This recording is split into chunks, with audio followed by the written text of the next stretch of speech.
Welcome in 7 o'clock in the PM on Thursday. It is March 14th, 2024. Hello and welcome in to the High Stakes Fantasy Football Show exclusively on the Better Sports Network. Thank you to everybody watching on socials tonight, YouTube, Twitter, Facebook, so on and so forth. I am Eric Balkman. You follow me on the X at Eric Balkman. If you don't, I would invite you to. It's fun. It's a great place to be. And we want to welcome in my guest co-host tonight. He's been on this show before. You know him well, the founder and the proprietor of DynastyDepot.com, at the Dynasty Depot on X. He's at Credit Curd King on the X as well. Nelson Verbit. Nelson, welcome back to the show, man. Thanks for hanging out with me tonight. My man, you invite, I show up. It's always a pleasure. It's always a pleasure to have you too. Shout out to a producer, Matt Deutsch, tonight. As a reminder for anybody who's looking for action in fantasy football, which we're going to get into a lot tonight, Fantasy Pros Championship is live. MyFFPC.com is where to go. Draft for a $1 million grand prize in a $6 million plus prize pool. Just go to MyFFPC.com to register for that. And don't forget about the Never Too Early Best Ball tournaments we have going on there right now. These two tournaments are going to run all the way until the NFL draft. They'll conclude on April 25th. Best Ball slim rules, no kickers, no defenses, 20-round draft, 14-week regular season, 3 weeks of playoffs, and then we crown a champion after week 17. You can play with a 30 or 60-second clock, a 2-hour clock, or a 6-hour clock as well.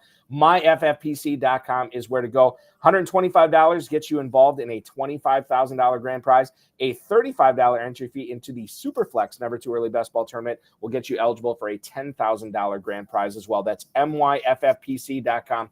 MyFFPC.com. Dom Gazzetti chiming in with what you had to say, Nelson. He gets the YouTube notification. He shows up. So I appreciate the dedication tonight. On the show, we're going to get into everything that's been going around the NFL. We had some breaking news right before we came on. We'll get into that as well. And then I want to talk about, in the second segment tonight, we're going to talk about all the running backs that have shifted spots, including Saquon Barkley, Josh Jacobs, Aaron Jones, DeAndre Swift, and so much more. And then to kick off the second hour, what about the other non-running backs that have shifted teams? Calvin Ridley, Diontae Johnson, Jerry Jeudy, Zach Ertz. We'll talk about Kirk Cousins, Russell Wilson, Gardner Minshew, and much more. And then the final segment before we let you go, and we'll be referencing this throughout the program tonight, but we want to get you well-versed, all you Dynasty players that are tuning in, on the Dynasty Depot, DynastyDepot.com. And if you're playing in the FFPC and Dynasty, we're going to tell you why you need to be a member over at Dynasty Depot as well. And if you're not a member there, if you're not playing the FFPC Dynasty, this is a perfect way to get involved too. So let's kick things off tonight. And Nelson, there was some breaking news that came on. We know Allen Lazard is available for trade. We know the Packers have agreed to terms with AJ Dillon. I don't know if there's necessarily a whole lot of fantasy analysis there. Corey Davis apparently coming out of retirement. This is the definition of wave two of free agency right now. Let's talk about Mike Williams to kick things off. Tom Pelissero from the NFL Network says that the Chargers have released Mike Williams. Now, I was doing another show, and I was talking to my co-host about this, and he was kind of depressed about this because he was of the opinion that, okay, well, now that they've cut him, he's going to move on, and he's going to have a lesser role somewhere, and he's never going to put up the numbers that he did before. Now, that may be true, and I know that Mike Williams is a little dinged up from time to time.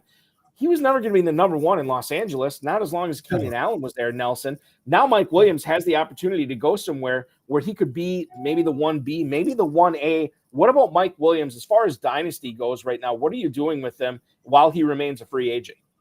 Well, I mean, he's a sit-on in Dynasty. I mean, obviously the talent, speaks for itself, but can you count on him, Eric? I mean, when was the last time the man played a full season? Hey, right. when he's in it, listen, he played a nice Robin to Batman and Keenan Allen there when they were together and they were healthy.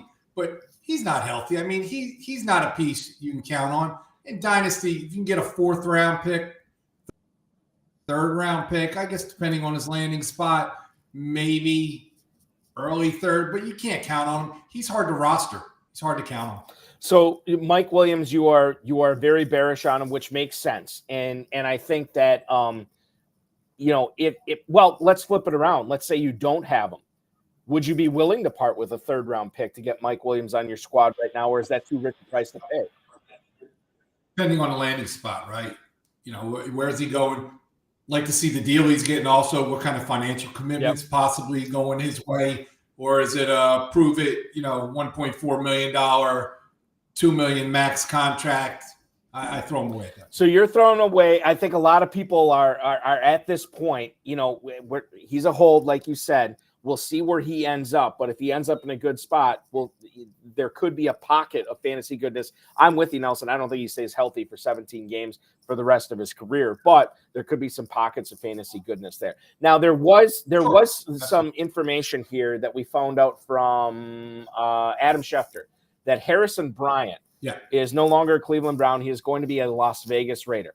It's a 1-year deal worth up to $4 million. Now, this is a guy that had a pretty good college career, and now he is going to be playing next to Michael Mayer, who was the early round pick for the Las Vegas Raiders last year, and a guy that had 90 catches, almost 90 catches, just under 800 yards, 10 touchdowns, 4 years in Cleveland. Are you worried about the Harrison Bryant presence stunting the growth of Michael Mayer right now? I know that they can't just have Michael Mayer as the only tight end in Las Vegas, but how concerned are you, if you're a Mayer owner, with Harrison Bryant being added to the Raiders?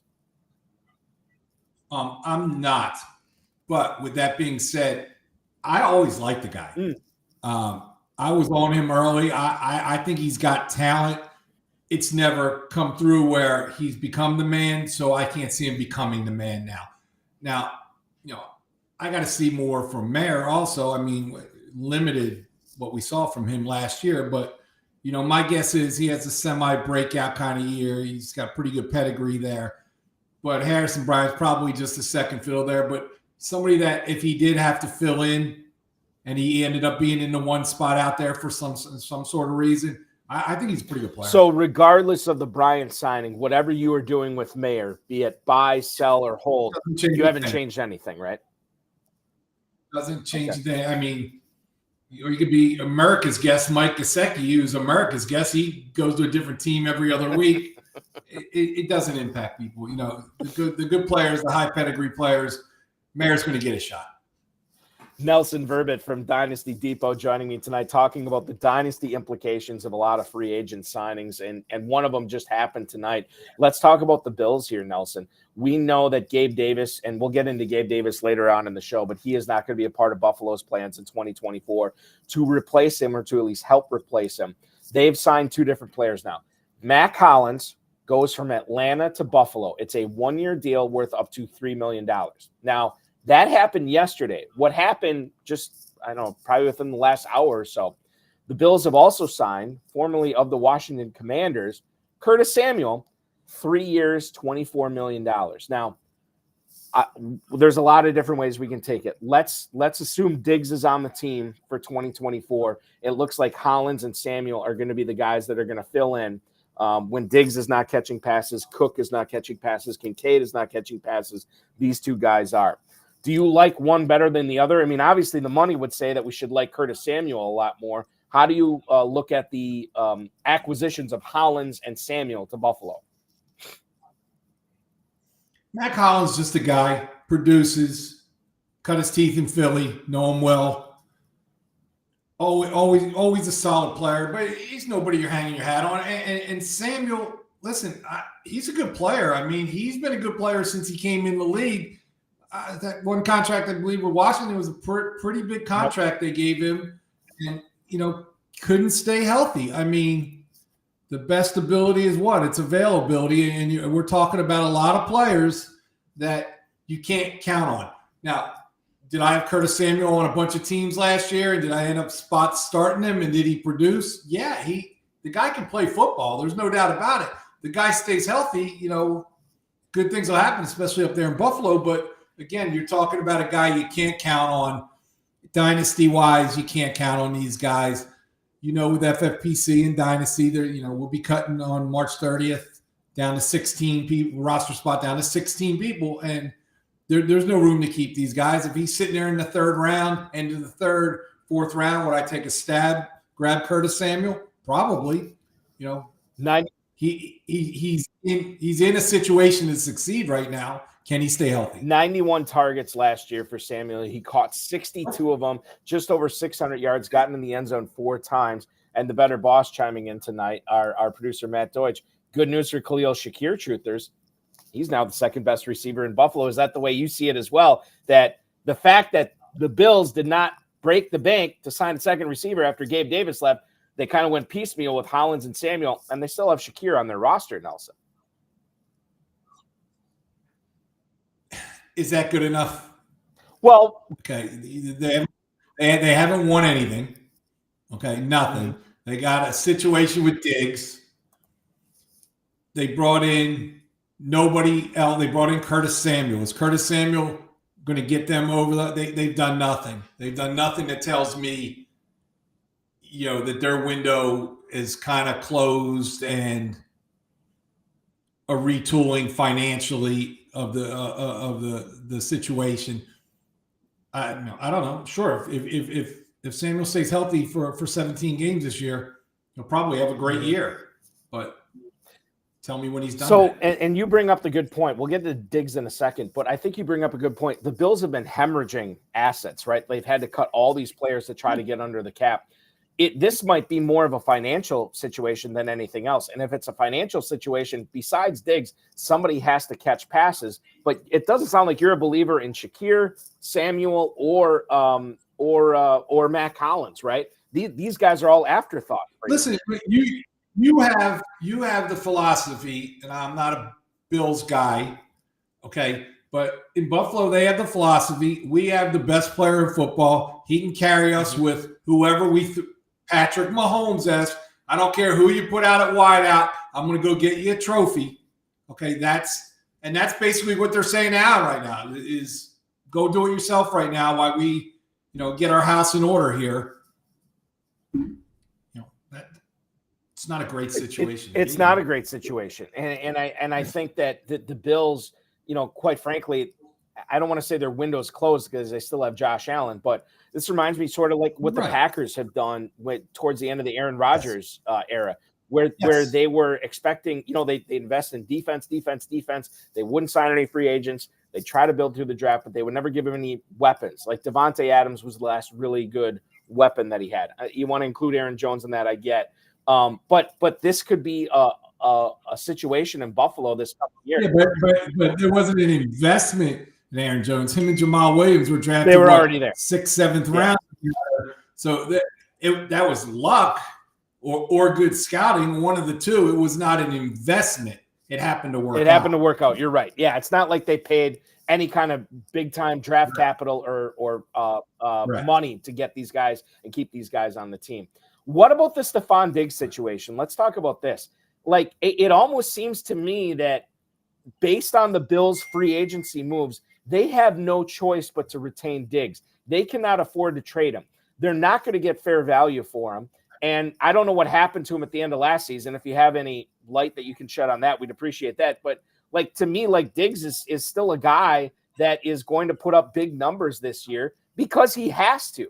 Not only is the opportunity in front of him, he's got a bunch of other guys that, quite frankly, have not done it consistently over the course of their NFL careers. This could be a big year for Diggs, Nelson. It could, but I mean, football, it's rinse and repeat, right? You get older, you lose a quarter of a step as a wide receiver.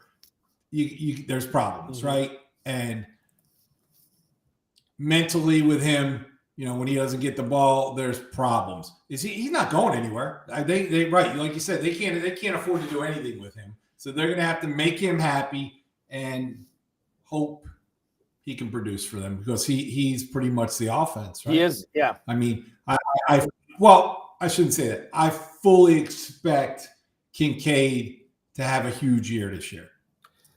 I like him. I like him a lot, actually. Did you like him? I'm looking for. Did you like him before Buffalo drafted him? If we just look at it from a talent aspect, Nelson. I did because, and when they drafted him, I think any good organization's thinking 2, 3, 4 steps down the line. Hopefully, that's what they were thinking. Because is he a tight end or is he a very big wide receiver, right? What is he? So he's the one that you want that could have the monster year this year. He could have a monster year. I mean, Diggs could have a big year. What about James Cook in this offense? How do you feel about him now that we know they've sort of filled in the cracks on the perimeter with Samuel and Hollins, but not necessarily getting a big splashy signing? Is this going to be another good year for Cook? It is. And I saw him drop, I'm guessing 4-5 touchdowns. Something with his concentration level. I'm just guessing. I saw him play a lot. And yeah, I think if he fine tunes and he's sharp in his game, I think he's a talented back. I like James Cook. I like him more after what I saw last year, and obviously his dynasty value has gone up. But I think more than ever this year, he's going to be counted on than he ever has in his career. So this could be we talk about the Bills maybe taking a step back, but fantasy-wise, Diggs could have a big year, Cook could have a big year, Kincaid could have a big year. I think that's interesting as we follow this. When I said the window's closed, I feel like the window's closed, but they need to fix themselves financially. Yes. Okay, that team is a mess financially. So this year they're going to do that. But like you said, and it's so true, when you have one of the two best players in football as your quarterback, the window's not. You're always in it. You're always in it. Yes, absolutely. Absolutely. Correct. Now, this team does not have one of the best quarterbacks in football. They do have one of the best receivers in football. That's the Minnesota Vikings. Now, Dianna Russini reported yesterday morning that the Vikings have, quote, no plans to trade Justin Jefferson. This was after there was a lot of speculation that Jefferson could be on the trade block because they lost Kirk Cousins to the Falcons. They're probably going to be drafting a quarterback early, and they have signed Sam Darnold to, I think it was like a $10 million 1-year deal, something like that. Yeah, okay. So now Kwesi Adolfo-Mensah, who is the new, I shouldn't say the new, he's been there for a while, GM of the Vikings, said that Jefferson is not going to be traded. And Russini actually pointed out from The Athletic that he rejected an offer, Jefferson did, of more than $30 million per year. He is signed through this season, but after that, he's not under contract. Nelson, the Justin Jefferson thing is fascinating to me because this was a guy who was the number one receiver off the board, sometimes the 101 in a lot of drafts this past year when he had Cousins. Now there's no Cousins there. Now it's Sam Darnold. What do we do with him in Dynasty right now? Because I think there's a lot of moving pieces in Minnesota right now, and it could affect the plate tectonics of Justin Jefferson's value in Dynasty. I guess Dynasty is a little weird. So it's what's your game plan, right? Is your game plan to win this year? He's probably not somebody you're taking in the top 5, okay? Because there's a lot of unknown there. But he is so good and so talented. He's still going to put up monster numbers if me, you, or Darnold's the quarterback. Okay, he's that good. So I mean, I would not shy away from taking him. I mean, you saw him at the end of the year. They had the Pep Boys, Manny, Mo, Jack, whoever was throwing the ball at the end, whoever the guy they started toward the end of the year on Monday Night Football. He couldn't get him the ball. Then they brought in Nick Mullins. He was able to get him the ball. Nick Mullins can get him the ball. Sam Darnold's going to get him the ball. So not an indictment on Justin Jefferson. Like, as far as his dynasty value goes, it hasn't changed much for you? Okay. No, because dynasty, you're talking long-term and building blocks. I can tell you I have moved him twice maybe in the last 3 weeks, and each time with the equivalent either players or picks of 3 number ones. And that seems to be the value. But that was pretty much the value a year ago also. It's 3 ones. You're talking, 105 this year or 1 next year, and a player equivalent to a first round. A Calvin Ridley, something like that. A late first round kind of guy going into this. So as far as a DeVonte Smith. Right. As far as dynasty goes for you with Justin Jefferson, you're still willing to trade him, but you're only trading him for literally 100 cents on the dollar. Not you're not looking. Absolutely no discount. Guy's too good. Sam Darnold stays the quarterback this year, and he stays healthy, and he plays good enough to make them a 500 team, a 7-10 team, something like that. he's still top 3 receiver. We should talk about Sam. We should talk about Sam Darnold for Superflex Dynasty here real quick, because we obviously know your opinions on Jefferson.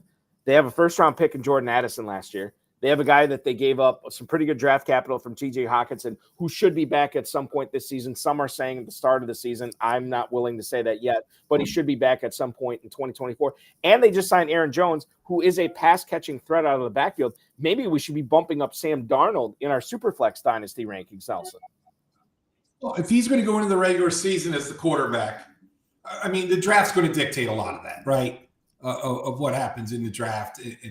But you know, if they take a third back, something like that, and they go in with Darno, listen, he's got as much talent as plenty of the guys I've seen starting in this league. You know, the Jimmy G's and stuff like that. He's got a lot of weapons around him. He doesn't. There's a big thing. Let me explain this to you. When you are a backup quarterback, a lower end starting quarterback, and you have to go win games, you can't do it. If you need to manage a game, he might be able to manage that game with some of the talent they have there. Mm-hmm. Okay, so I wouldn't be surprised if he has a decent year. Listen, one name for you, Baker Mayfield. Yeah. Okay. I don't know if Darno is more or less more talent than Baker Mayfield. Okay, he has weapons around him. He got them the weapons. He didn't try to win games. He was throwing 65% of his passes for completions. He was throwing for 2 touchdowns, maybe an interception, wasn't losing games, guided them to the playoffs, ran the hell out of the ball, dumped it off to Rachaad White 24/7. You know, there's something to be said for if you don't have to win the game. Josh Allen's got to go win games. Okay, he's got to go win the game. Darno might not have to win games. I mean, got some talent out there to toss the ball to. If you are and I don't think anybody's giving up a ton of assets right now to acquire Sam Darnold prior to the NFL draft, but the Vikings are picking 11th. We do know that there's 4 quarterbacks that are mentioned in the first round and maybe the top half of the first round. Caleb Williams, Drake May, Jaden Daniels, and now J.J. McCarthy is shooting up. I think the thing is, Nelson, I don't think Minnesota has the capital to get up to draft one of those top 3. And if they settle for J.J. McCarthy as the 4th quarterback off the board, McCarthy's not going to be ready to play year 1. So Darnold might be a nice, potentially just 1-year super flex guy. Listen, he's got a little pedigree, right, Darnold? Yep. Got a little experience. Sat in the meeting rooms with who I think is the best coordinator of offenses in Kyle Shanahan. And he's not going to surprise me if he has a decent year this year. Not going to surprise me at all. Yeah. There's a lot of weapons there. There's a lot to like. And they have the draft to shore up that offensive line, too. So I think there is a lot of potential for Minnesota. They're going to have a tough time getting McCarthy, by the way. Well, that's what I'm saying. Like, you're picking 11th. Do you have enough draft capital to move up to get McCarthy? Because McCarthy's moving up big time. Yeah, I don't. It's kind of a sweepstakes, right, for the middling teams to try to get out that need a quarterback to try to get them. There's a lot of business going on there. So. Yeah, I mean Denver. You can make the case for the Raiders. Listen, Eric. I watched Baker Mayfield last year. I watched Gardner Minshew last year. Okay, not lose games. Yeah. Get the ball to the playmakers. Lead your team to the playoffs. It's not an impossible ask that you're asking of Darno, and none of them had Jefferson. Aaron Jones is there. If he could stay, I love him. I mean, I love him. One of my favorite players in the league, not just as a person, just looks like to have a beer with the guy one day.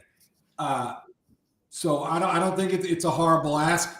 It's not going to shock me at all if he has a decent. We made it 25 minutes without talking about your Eagles, but I'm going to bring them up right now.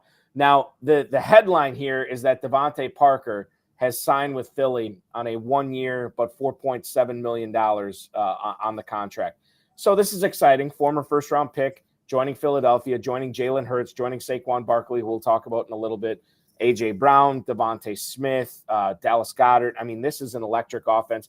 I know they won't have Kelsey at center next year, but the offensive line's still really good. What do you make of the Philly pass catchers? Is this a rising tide raises all ships here scenario where you like all these guys? There's obviously the AJ Brown situation. I don't know if you have any insight into that about what was happening at the end of that season, last season. But I have insight about everything. Okay, all right. I have insight about anything you ask me. I'm going to have insight. So well, let's talk about those Philadelphia pass catchers now that DeVante Parker joins the fold. Okay, I think if you want to talk about that, you have to rewind to the quarterback.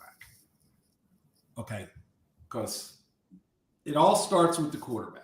So what did I see last year?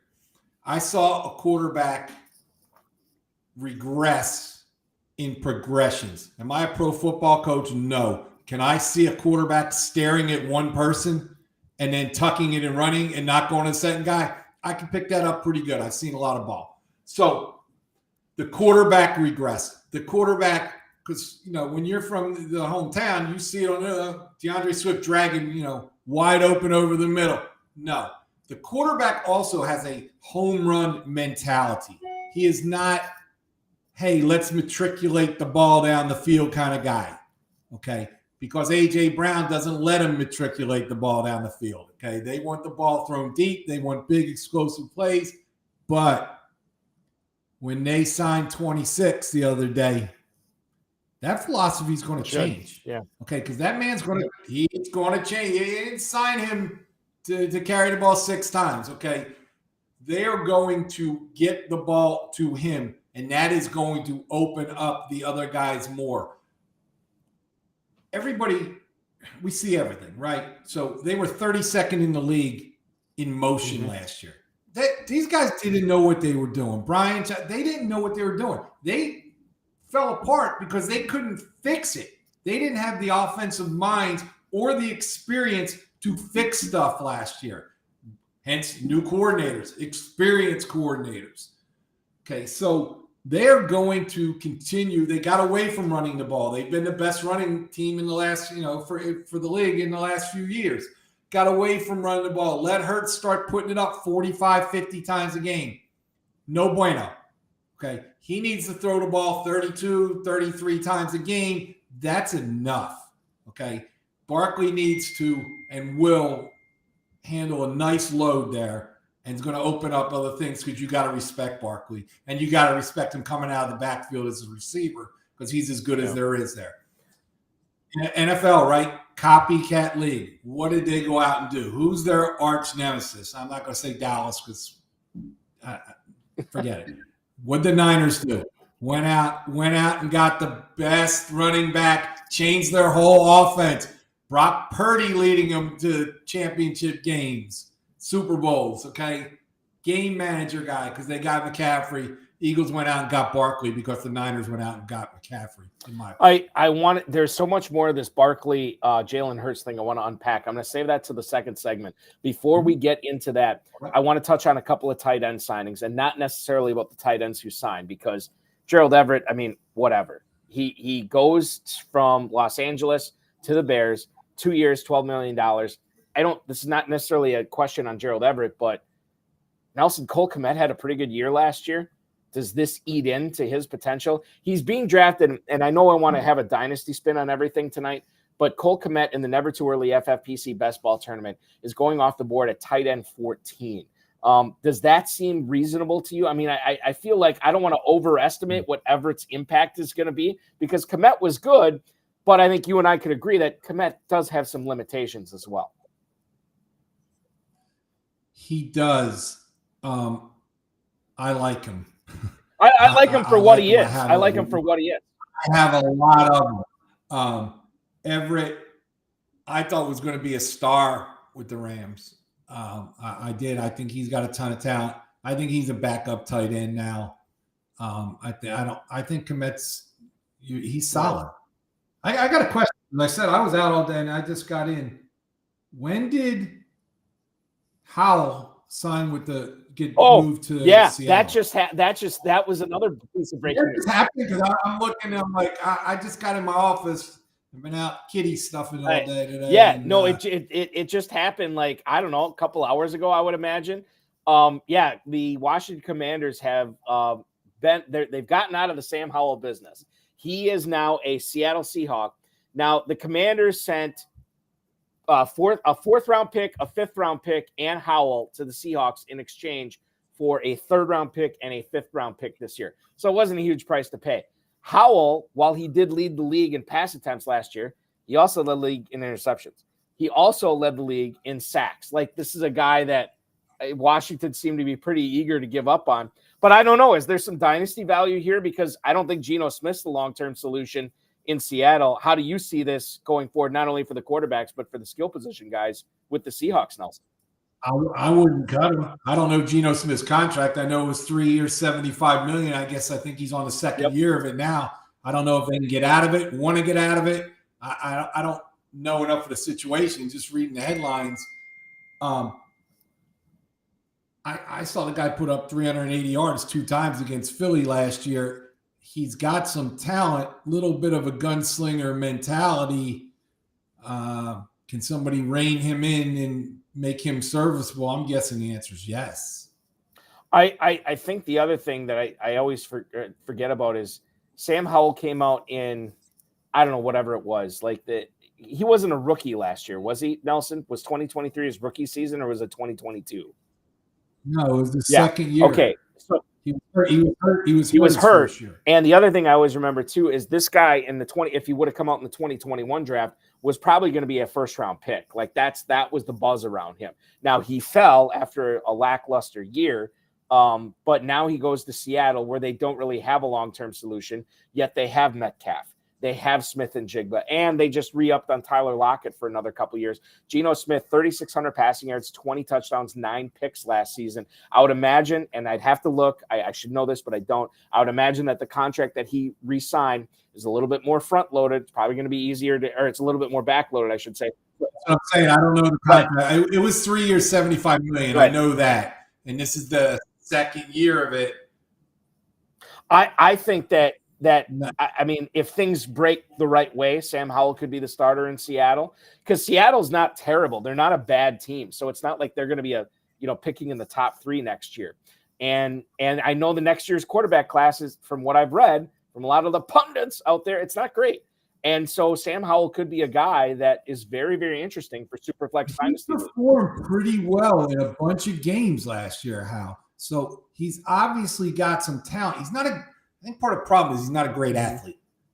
But he's got some talent in a quarterback-starved league where you see some crazy stuff going on. That's a pretty good pickup. Very good pickup. And we'll see what happens going forward in Seattle. Obviously, new leadership there, too, with Pete Carroll hanging it up now, or kind of hanging it up.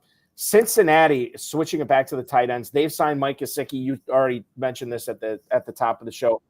Yes, exactly. Now, what I want to bring up here is there is a narrative out there that, like, Gesicki in Cincinnati, he's going to be the answer at tight end. Well, we thought Irv Smith was going to be the answer at tight end, and he wasn't. Like, I feel like there has been this not revolving door, but we kind of, there's a lot of people out there that expected production from the Cincinnati tight end, given the fact that Jamar Chase is on the outside here, T. Higgins is on the outside here, and now there should be all this underneath stuff for the tight end. Hasn't happened, and it doesn't sound like you think Gesicki is going to break that streak. He's just a guy here, right? Yeah, he's just, I mean, actually, the kid that came on toward the end of last year, Tanner Hudson, actually did a pretty nice job there. Listen, every team has positions they don't value. Okay, they don't value a tight end there. Right. It's not in their plan. Now, something losing Mixon, okay, he's going to change some dynamics there. So, because I mean, he caught a lot of balls there, Mixon. Yeah, I don't know. I no, Gesicki is not anybody that he's not a needle mover, and obviously with FFPC Dynasty, like even with the tight end premium scoring, you're still talking about a guy that is a roster clogger at this point. And even a situation as good as Cincinnati is not going to make him good enough to make him desirable here. Is he a pretty good 20th round best ball pick on a spec? Probably. Yep. But it begins and ends there. At least for me. Like, I'm not excited about him with anything else. What I am excited about, Nelson, is to talk more with you about Saquon Barkley because we have not gotten into the Jalen Hurts tush-push conversation. We'll get into that and much more. Derrick Henry is a Raven. Joe Mixon just re-upped with the Houston Texans on a 3-year, $27 million contract. We need to get into that. So when we come back, we were going to be talking about all these new running backs that are in different uniforms in 2024 than they were in 2023. Nelson Verbit from the Dynasty Depot. I'm Eric Balkman from the FFPC. Don't go anywhere. Stick around. We'll be right back after this. Thank you. If you're not playing Dynasty fantasy football right now, where we're still out there doing all sorts of trades and moves, everybody else that does like casual gamers that do redraft, they're done, and they're just kind of speculating or like talking about the draft. We're still playing. Like if you play Dynasty, we play all year. I play over at FFPC. If you want to play there, use promo code COOP, COOP. We'll give you $25 when you deposit $35 or more at myffpc.com. And there's 2 ways to jump in over there. You can either do a startup, in which case you can get Dalton Kincaid way after guys like Sam Laporta and Trey McBride. Brock Bowers, I just saw that the rookie Brock Bowers, even before the draft, they're projecting him to go as like the tight end 2 in these startup drafts. Crazy, right? Like right after Laporta, which is nuts. Like you can get Kincaid, or if you don't want to do a startup, I think this is even more fun. You go out and take over an orphan team, right? So over at FFPC, they never close the leagues down. They just take the teams and if somebody has to leave or whatever, then you can buy in and take that team. So you can go find a team that has Kincaid and a bunch of players you like, and you keep those players, and then you look at all the other players you don't like, and you have the golden opportunity to trade them away. Like it's so much fun to take a team and be like, okay, you know what?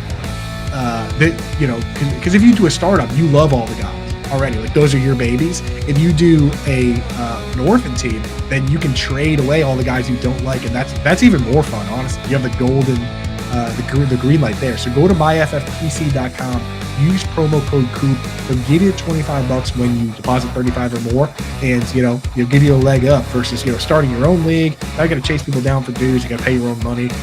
So go get set up over there.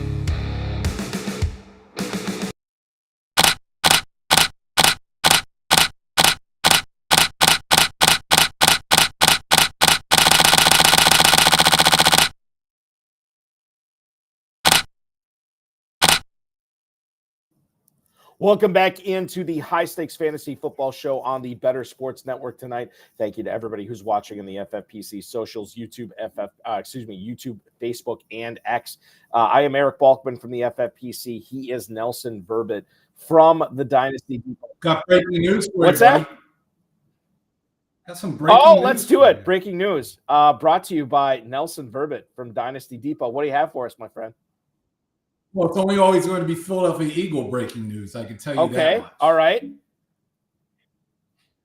Team is kind of void at linebacker, but the news I'm getting from my boys is Devin White to the Eagles, 1 year, $7.5 million. I was wondering where this guy was going to land because I still think he's got a lot left in the tank. He moves at Tampa. I think it was a cut. Like it wasn't even a contract run out. I think Tampa cut him. And he's a free agent. Now he's going to be. Yeah, per Adam. I know we have to quote people here. Per Adam Schefter. 1 year, $7.5 million. So it's a big. Howie Roseman does it again. How much fun is it cheering for a team with that dude as the GM? Is there really a cap? It's not a real thing. The salary cap is made up. It's a hoax. And only in certain cities. New Orleans is one of them. Denver, obviously, now. Buffalo. Yeah, absolutely. So Philly does not have Devin White. Good on Philly, man. And I don't want to turn this into a pro football talk show here, because I want to keep it on fantasy. But Nelson, I look at the Eagles and what they have done in free agency, and I look at the Niners and what they've lost in free agency. Man, Philly's going to be right up there as maybe the team to beat in the NFC in 2024.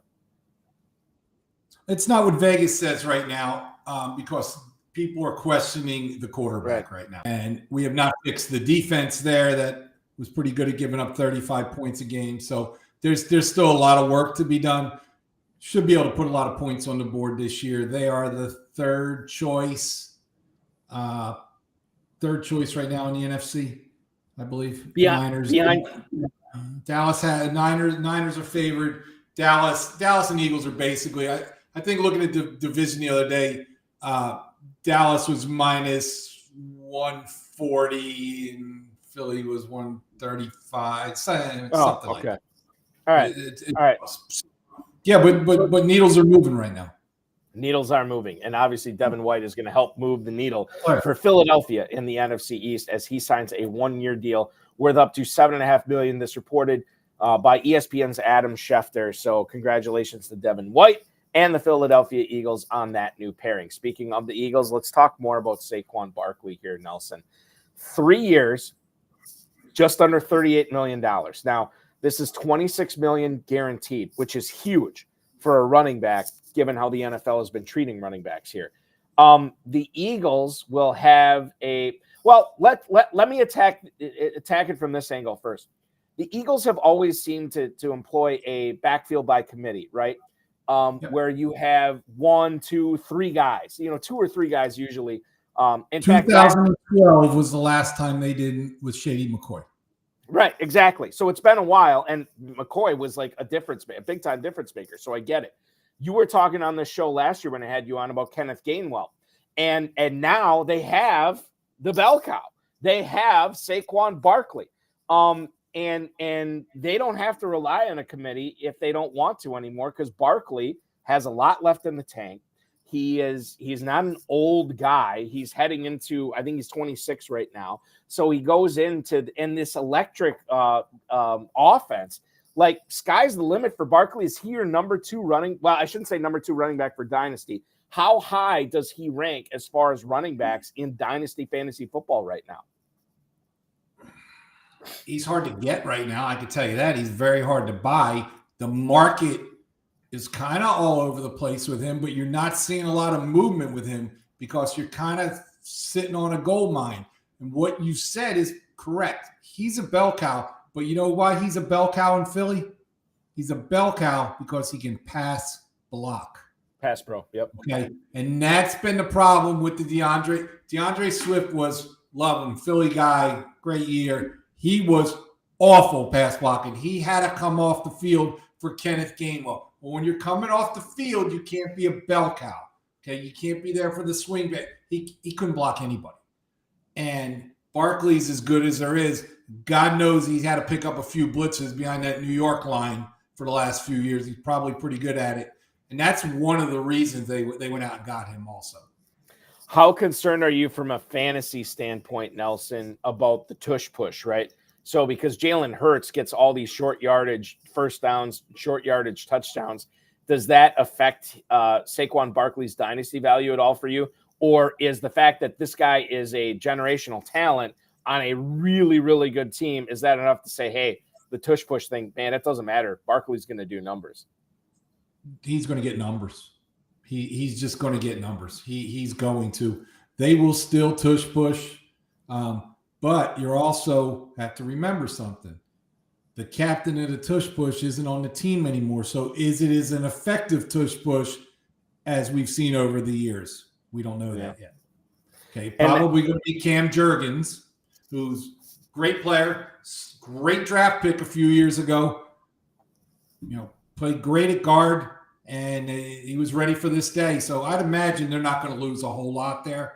I mean, it's tough to replace generational talent like Kelsey, but we got to see what that looks like first. Is it as effective? The other thing, and Dom Gazzetti chiming in, it's not like Barkley won't ever get touchdowns unless they're all at the 1 yard line. So that's something to keep in mind too. Another thing to keep in mind, and I can't believe I haven't brought this up yet. A.J. Brown, Devontae Smith, Dallas Goedert, DeVante Parker, whatever, Jalen Hurts, Saquon Barkley, Kellen Moore, Nelson, is the offensive coordinator there. And this guy likes to just slam on the gas pedal till it falls through the floor, too. I think we're underrating that. I mean, with Kellen Moore running things in Philadelphia, this could be a really electric offense. And this is not even considering all the talent that they have there.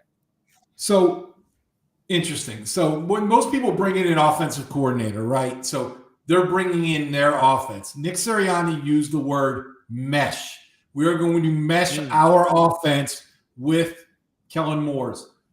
I'm telling you, the DNA of this football team, And when they've won and they went to the Super Bowl, they blew that game, but they should have won this Super Bowl a couple years ago. The DNA for this team is run the football. Philadelphia, cold weather, we like running the football. They brought that man in to run the football. They might design different things for Barkley, but they're gonna run the football. There's not a doubt. Kellen Moore likes to throw it 60 times a game. We know Jalen Hurts cannot throw it 50 times a game. He's not good enough passing the football. I think that's interesting, and I think it's something we'll be watching, and I think that this is going to inflate a lot of the draft values, regardless of Hurts' performance. It's going to inflate a lot of draft values on Philadelphia going forward. And obviously, you already mentioned, Nelson, hard to trade for Saquon Barkley in fantasy football. What about the newest Green Bay Packer running back, Josh Jacobs? The Packers ended up releasing Aaron Jones. They signed Josh Jacobs. More on Aaron Jones in a little bit. Josh Jacobs, 2022, led the NFL in rushing yardage. And 2023, not only was he hobbled, but he was really hamstrung by a bad offense where the OC got fired halfway through and didn't really have a quarterback. They had musical chairs at quarterback. Now he gets Jordan Love. Now he gets Matt LaFleur. Now he gets that good offensive line, and he's got a pretty good passing attack around him. Are you pretty bullish on Josh Jacobs? I think there's a lot to like here in Green Bay.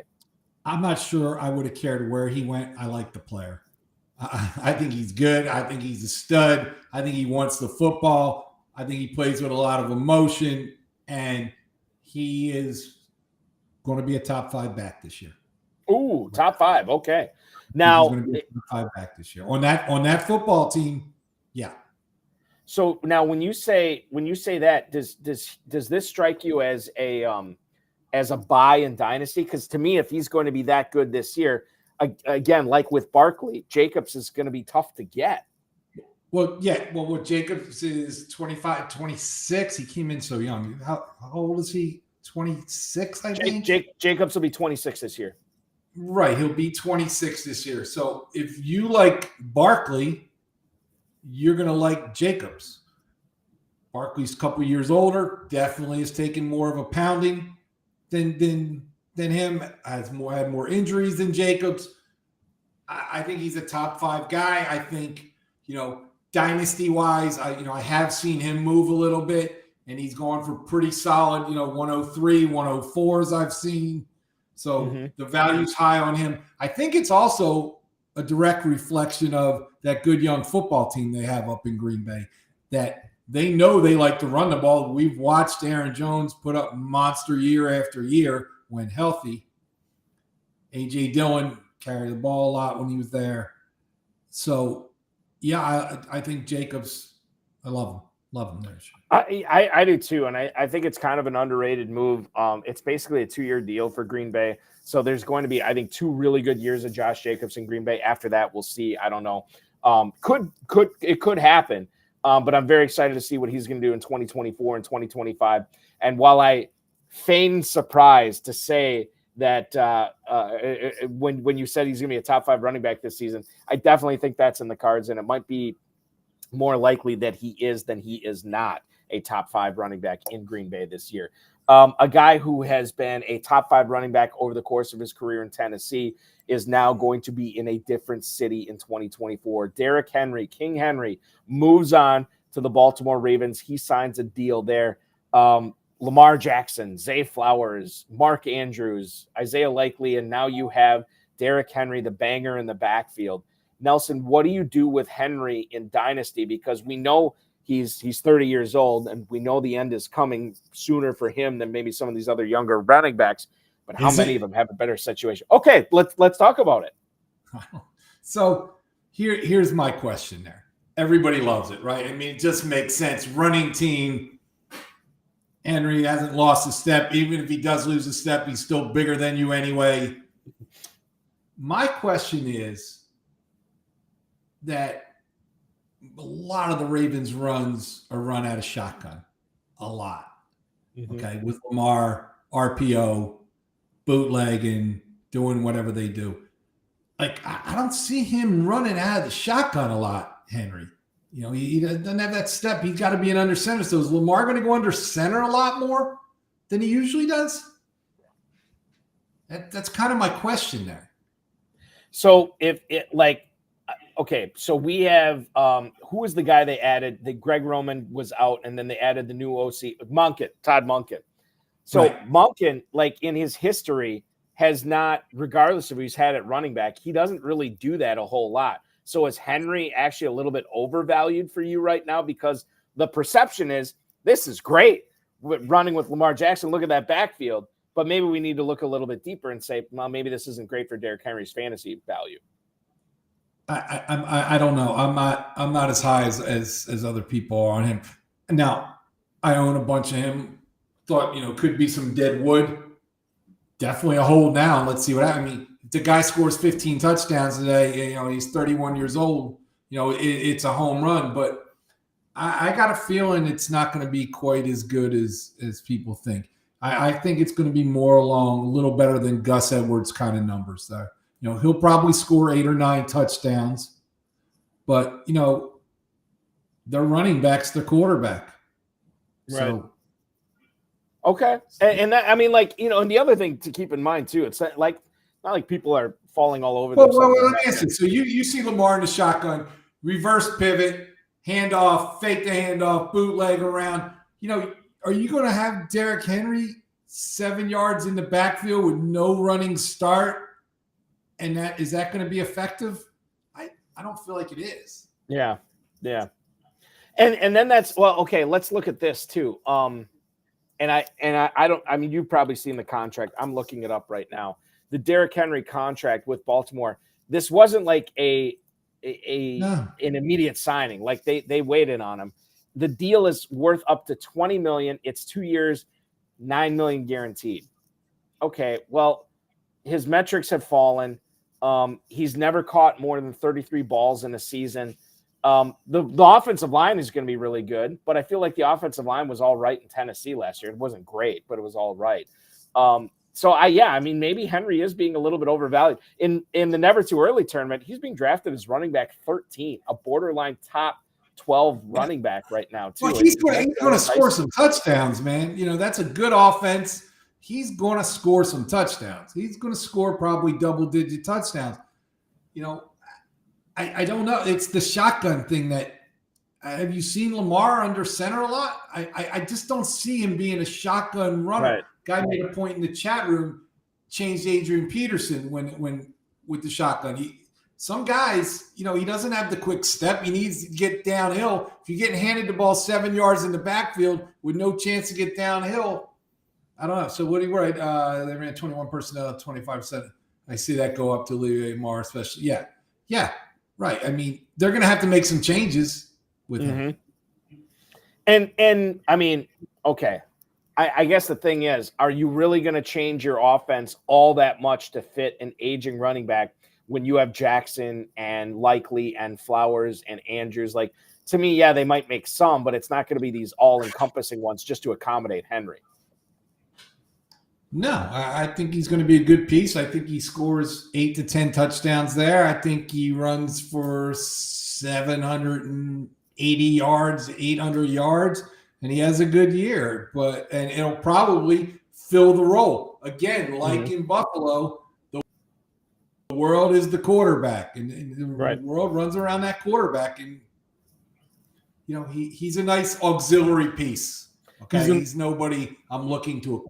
Right, and I think that's the thing. I have him. I'm happy. I have him. Okay, so you're happy you have him, but wouldn't you think that some other people are valuing him more than you are right now, and might be the time to get off of Derrick Henry in Dynasty? Yeah, I think most people aren't as smart as me. I would agree with you. Moving on to the Minnesota Vikings, who have signed the running back from their arch rival, or one of their arch rivals, their division rival, we'll just say. Aaron Jones now is a Minnesota Viking instead of a Green Bay Packer. Aaron Jones is a guy that, Nelson, I think you know this. I'm living in the shadows of Lambeau Field here in Northeast Wisconsin. I think a lot of Packers fans are upset to see him go, but they also understand the reality of the situation that Aaron Jones is going to turn 30 in December. He got hurt 3 times this past season. The hamstring in week 1, then he had the leg injury later on in the season, and then he got hurt in that NFC divisional playoff against the Niners, which was another soft tissue injury. Now he goes to Minnesota. Sam Darnold, the quarterback, yes, Jefferson, yes, Hockenson and Addison. There are some weapons there that should make things open up for Aaron Jones. The offensive line is not as good as what he had in Green Bay, but I think the biggest thing here for me, man, is this is a guy that struggled with injuries over the last couple of years. When he's right, he's really right. But last year, he was not right a whole lot. He came on at the end of the season, but I don't want to let that poison my mind to really fail to understand how unavailable he was in 2023. This is a guy who's missed a lot of time, a guy who, even before this season was dealing with soft tissue injuries, a guy that had struggled to stay on the field, even when he was being treated as the 1A instead of just the 1. I think about the A.J. Dillon pick. I think that was in 2020 when A.J. Dillon came aboard. And there was talk about Dillon being the new number 1 over Jones. And even when Dillon had a pretty good rookie year, and obviously the breaking news is that Dillon signed with the Packers, re-signed with the Packers, so he'll be back to go with Josh Jacobs this year.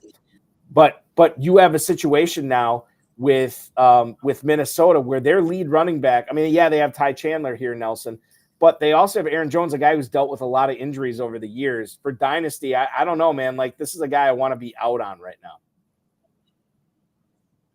Was I gone for a long time? Not for a long time. No, just for a little bit. You're good. But Aaron Jones and Dynasty is what we're talking about.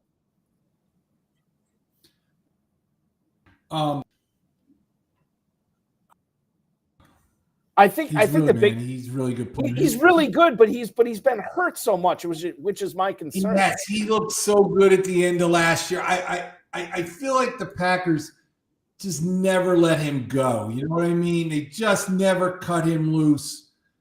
He always came off the field too much. Is he going to last in Minnesota? I doubt it, man. But he'll give them a bunch of good games early. He's nobody. People are buying him in Dynasty, believe it or not, for late ones right now, because he's probably a league winner. You're getting when he could stay healthy. You're getting an actual RB1, especially on that team. You got to look out for a lot of the other pieces there. I like him. I'm not buying him. I have him. I'll sell him. I don't mind keeping him either and taking the gamble that he stays healthy. He might prove it and try to shove it up, Packerville a little this year. So let's see what happens. I think that's interesting too, because there's a long history of the Vikings signing off these Packers cast-offs, and I think that Aaron Jones just fits the bill. I think Green Bay wanted him back. They were offering him. They were offering him a pretty big pay cut. He was due $11 million guaranteed with $1 million in incentives. They offered him $4 million guaranteed with $2 million in incentives. He ends up going to Minnesota to sign for $6 million guaranteed with $1 million in incentives. And it seems like he's jacked up to be there. We'll see what he's able to accomplish in Minnesota this year. But I think Aaron Jones is very interesting. Joe Mixon to the Texans in a trade with the Cincinnati Bengals, and then Mixon ends up re-upping 3 years, $27 million contract. Mixon in Houston is interesting because there's a lot of people falling all over themselves to acquire a lot of Dameon Pierce shares in Dynasty prior to the 2023 season. And now Joe Mixon is there. Devin Singletary's gone, obviously, but Joe Mixon is there to go with Dameon Pierce in a suddenly surging offense with C.J. Stroud, Tank Dell, Nico Collins, and maybe they add another receiver in the draft. You never know. Joe Mixon is going to be signed, I think, all the way now until his late 30s. Mixon in Dynasty, buy, sell, or hold right now, Nelson? Okay, he's probably one of the hottest items coming and going right now. Okay, so I've seen it all. Am I buying? So I am not buying him because I think the price is high on him right now. Mm-hmm. Dictated by the high-powered offense down there. Listen, man, I just think it's crazy that 2 years ago, a year ago, nobody wants running backs. Nobody wants to pay running backs. Nobody. All of a sudden, we're talking about these 28, 29-year-old running backs that are really good players, are really relevant in high-profile situations all of a sudden. I mean, it's really interesting. I think Joe Mixon is in a home run spot. I mean, Devin Singletary is not Joe Mixon, and Joe Mixon, he can carry the load, man. I mean, he carries it, and he doesn't get injured. And I'd imagine he's going to be a monster down there for those guys. Yeah, Mixon is another underrated guy. Like, I think that we're just conditioned once a running back reaches a certain age, we're like, okay, we're out on that guy. But at the same time, we have to understand that there is still fantasy goodness in these running backs for the second stage of their career, second contract, and Mixon is a perfect representation of that going forward too. My goodness, go ahead. No, go ahead. Next guy. Okay, let's get to the next guy because there's so many guys I want to get to. DeAndre Swift ends up going from your Eagles to the Chicago Bears. What do you think about Swift now going forward, competing with touches for not only Rashawn Johnson, Khalil Herbert? I'm not sure what the status is of D'Onta Foreman. I think Foreman is out of the picture. He's going to be going somewhere else. So Swift with the Bears. You're giving him $8 million. I'm pretty $8 million a year. And again, Philly homeboy, love him. Great guy. Thrilled he got paid. Good for him. Okay, but you're looking at a guy that cannot stay healthy, has never stayed healthy. You're looking at a guy that is not a 3-down back, cannot pass block, and you're giving him $8 million a year. That doesn't really make sense to me to be an early down back. Okay, you drafted Rashawn Johnson. Pretty good looking prospect. Herbert's always performed. It's not going to be a 3-headed monster, but it's going to be a 3-headed something there. Not high on him in fantasy. I'm not either. With a rookie quarterback, by the way. And I still don't like the line there. I know it's getting better, but I still don't like the line in Chicago too. Devin Singletary, let's talk about him. 3 years, $16.5 million with the Giants. He is your Saquon Barkley replacement in New York, which I think is fascinating, interesting, and kind of scary. 898 yards last year, and now he gets $16.5 million. He is going to obviously face competition in New York as well. Singletary, is this a guy that you'd buy on the cheap, Nelson? Because I'm underwhelmed, but I also understand that there is a certain amount of volume that Singletary is going to get, and he can catch passes too. 100% buying. 100. If you got him as your in Dynasty as your fourth running back, you're in great shape. Yeah. Okay. He is going to catch. Listen, he's the dude you don't think anything of, and nobody thought was any good, but he's produced it. And I got to be honest, last year he kind of passed the eye test a little bit with me. And he's going to get a ton of touches there. I mean, the team's a mess. He's still going to get a ton of touches there. I'd imagine he's going to catch a ton of footballs next year. Really good out of the backfield. You want this guy. You do want him. You do want him. They've invested in him. You want him. Would you give up a late second round rookie pick for Singletary, or is that too rich? In a second. Oh, you would? Okay. All right. In a second.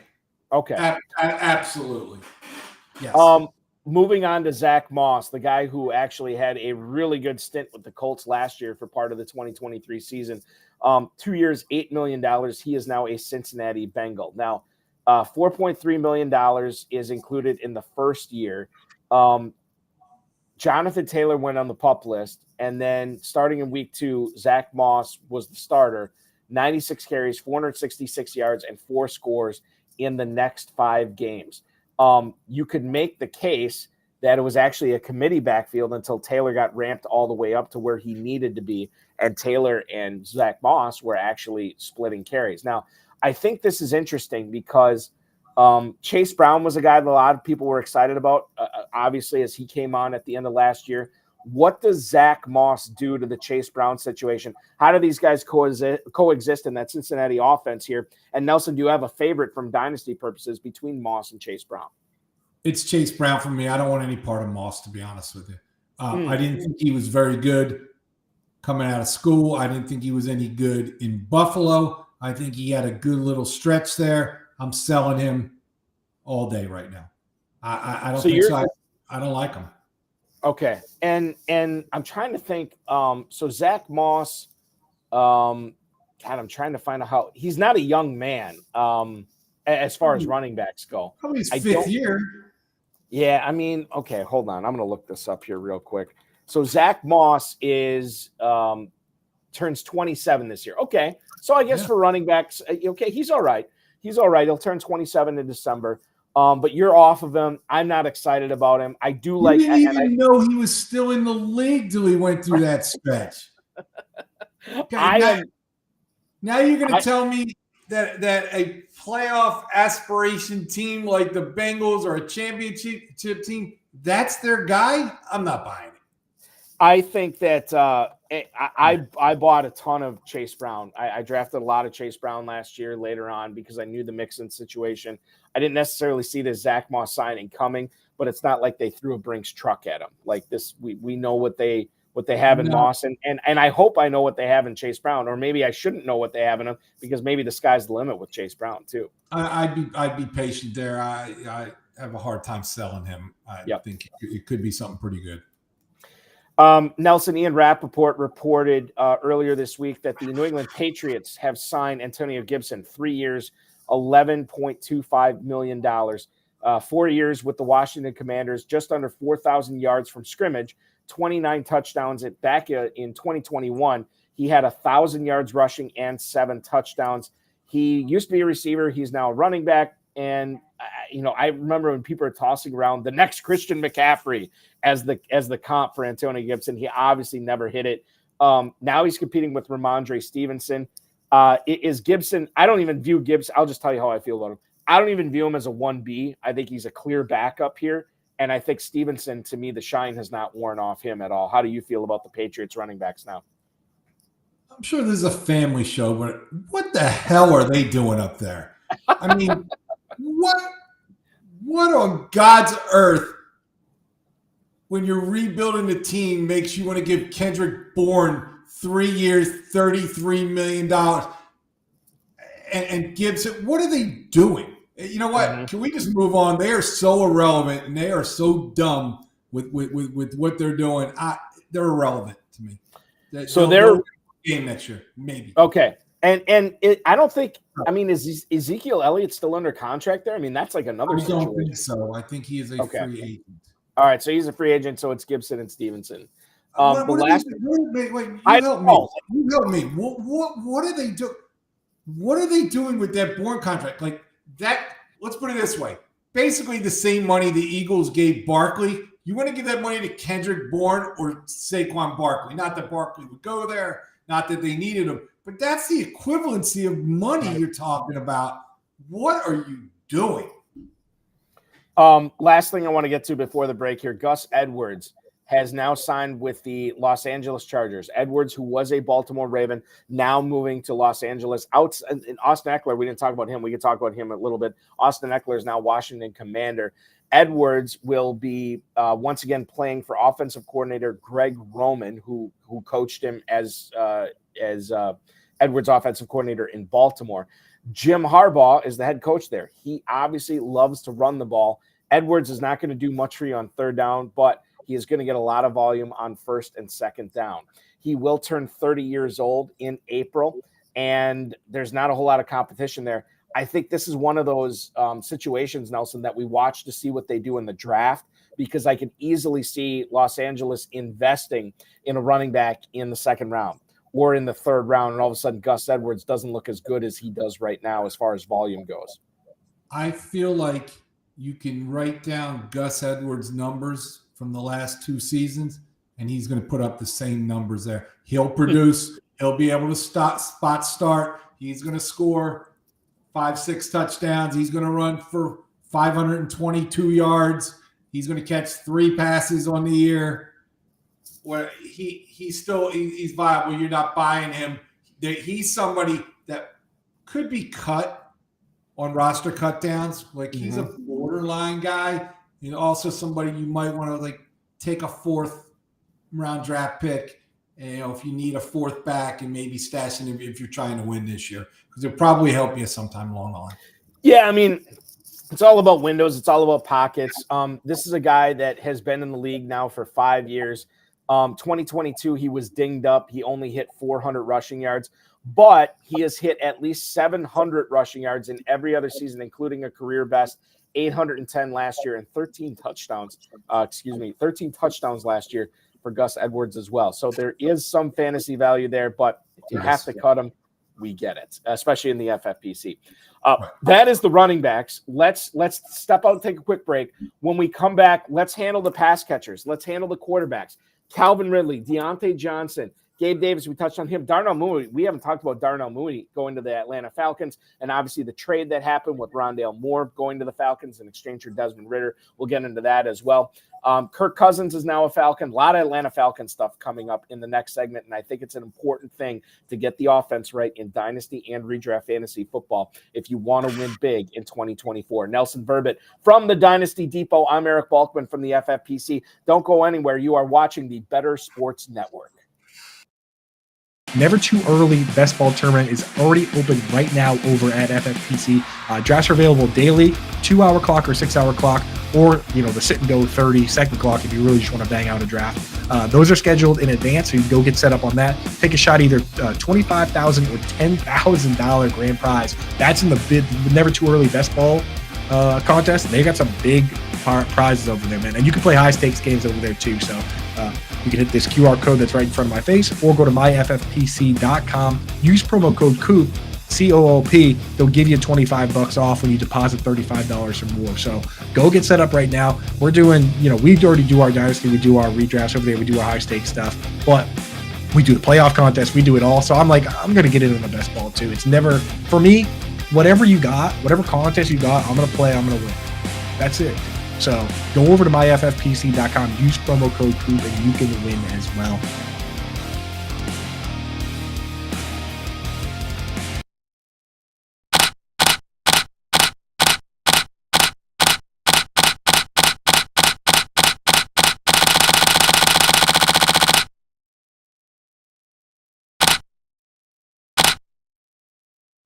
We are rolling through a Thursday night here, 8:13 in the PM Eastern Time. Welcome into the High Stakes Fantasy Football Show presented by the FFPC. I'm Eric Balkman from the Fantasy Football Players Championship.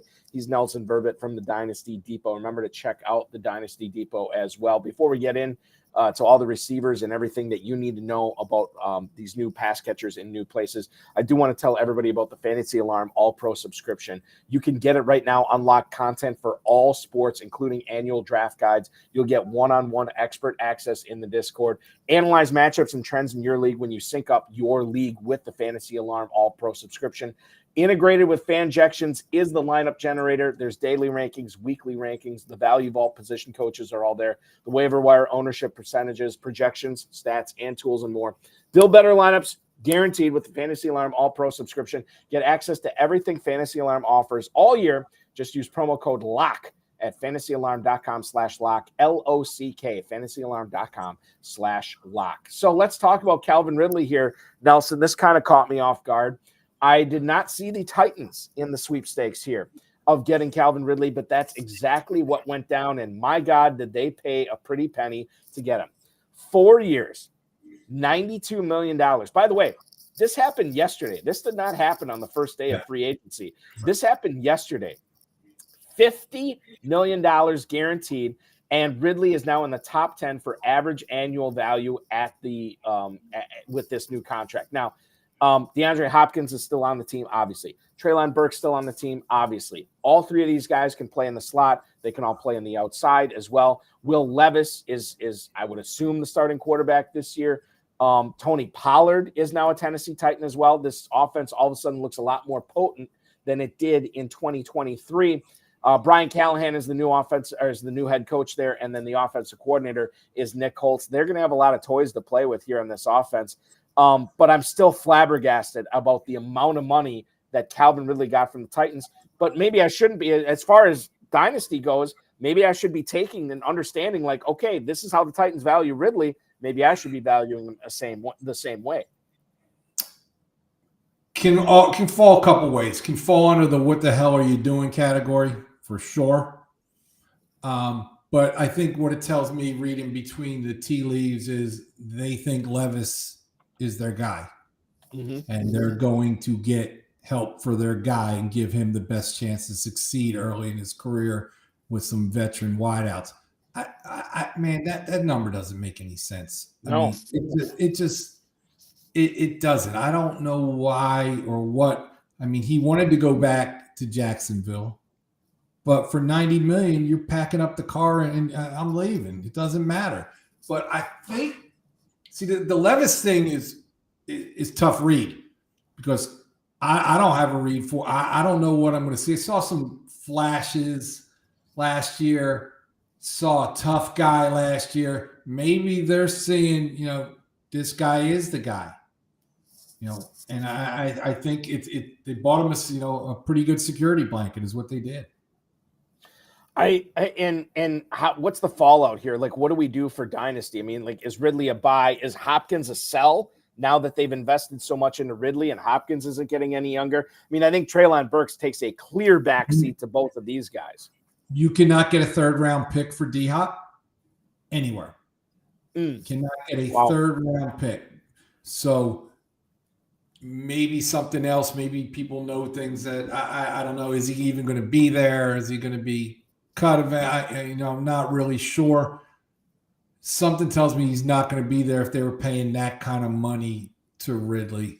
Hopkins is the kind of guy that's going to sit quietly while somebody's making $70 more million a year than he is. Kind of telling me that.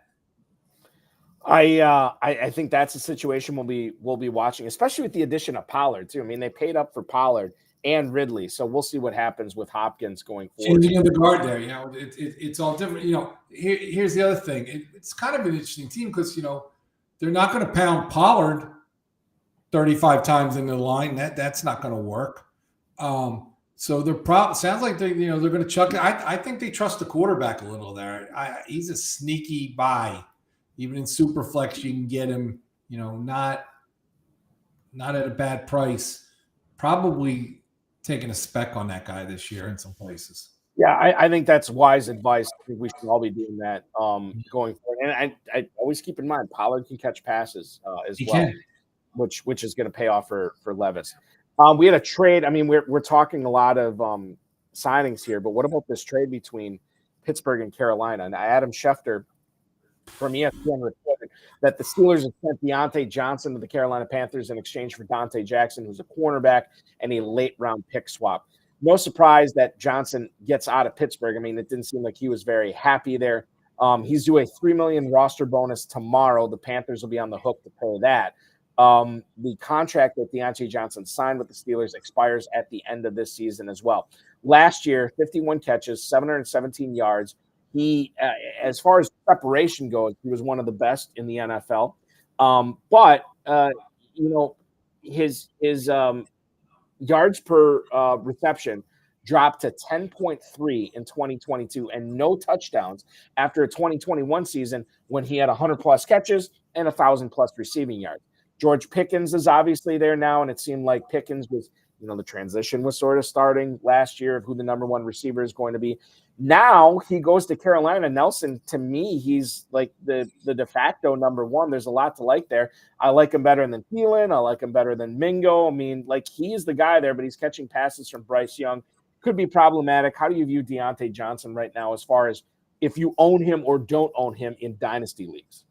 I'm not buying him and I'm not selling him. I think we can all agree that for the first 10 weeks, Adam Thielen was the league winner last year.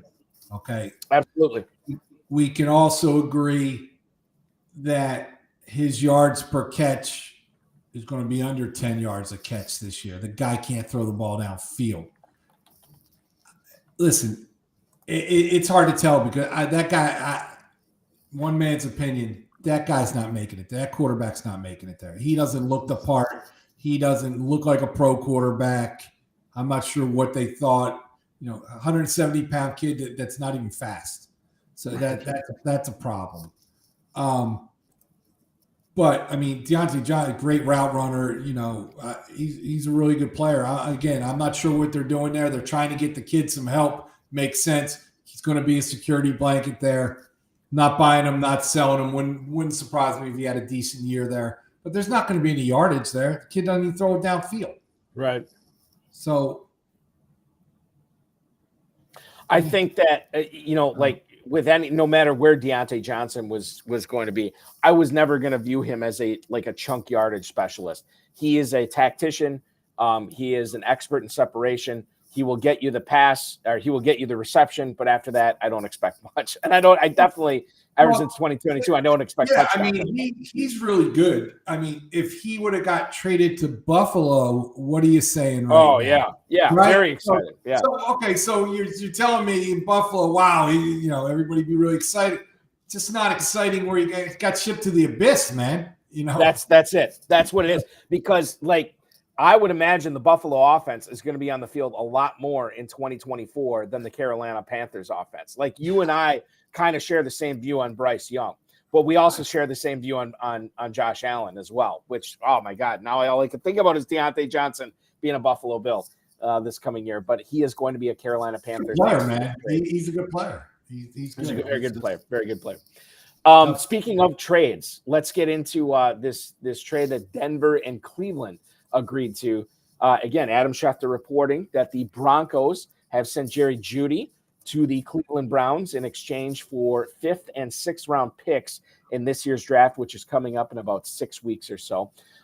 There was a lot of smoke that Jeudy has been on the trading block for quite a while. Potentially Denver turning down 3rd and 5th round selections in exchange for Jeudy, who was a 1st round pick by them. In fact, he was the 15th overall pick in 2020. 44.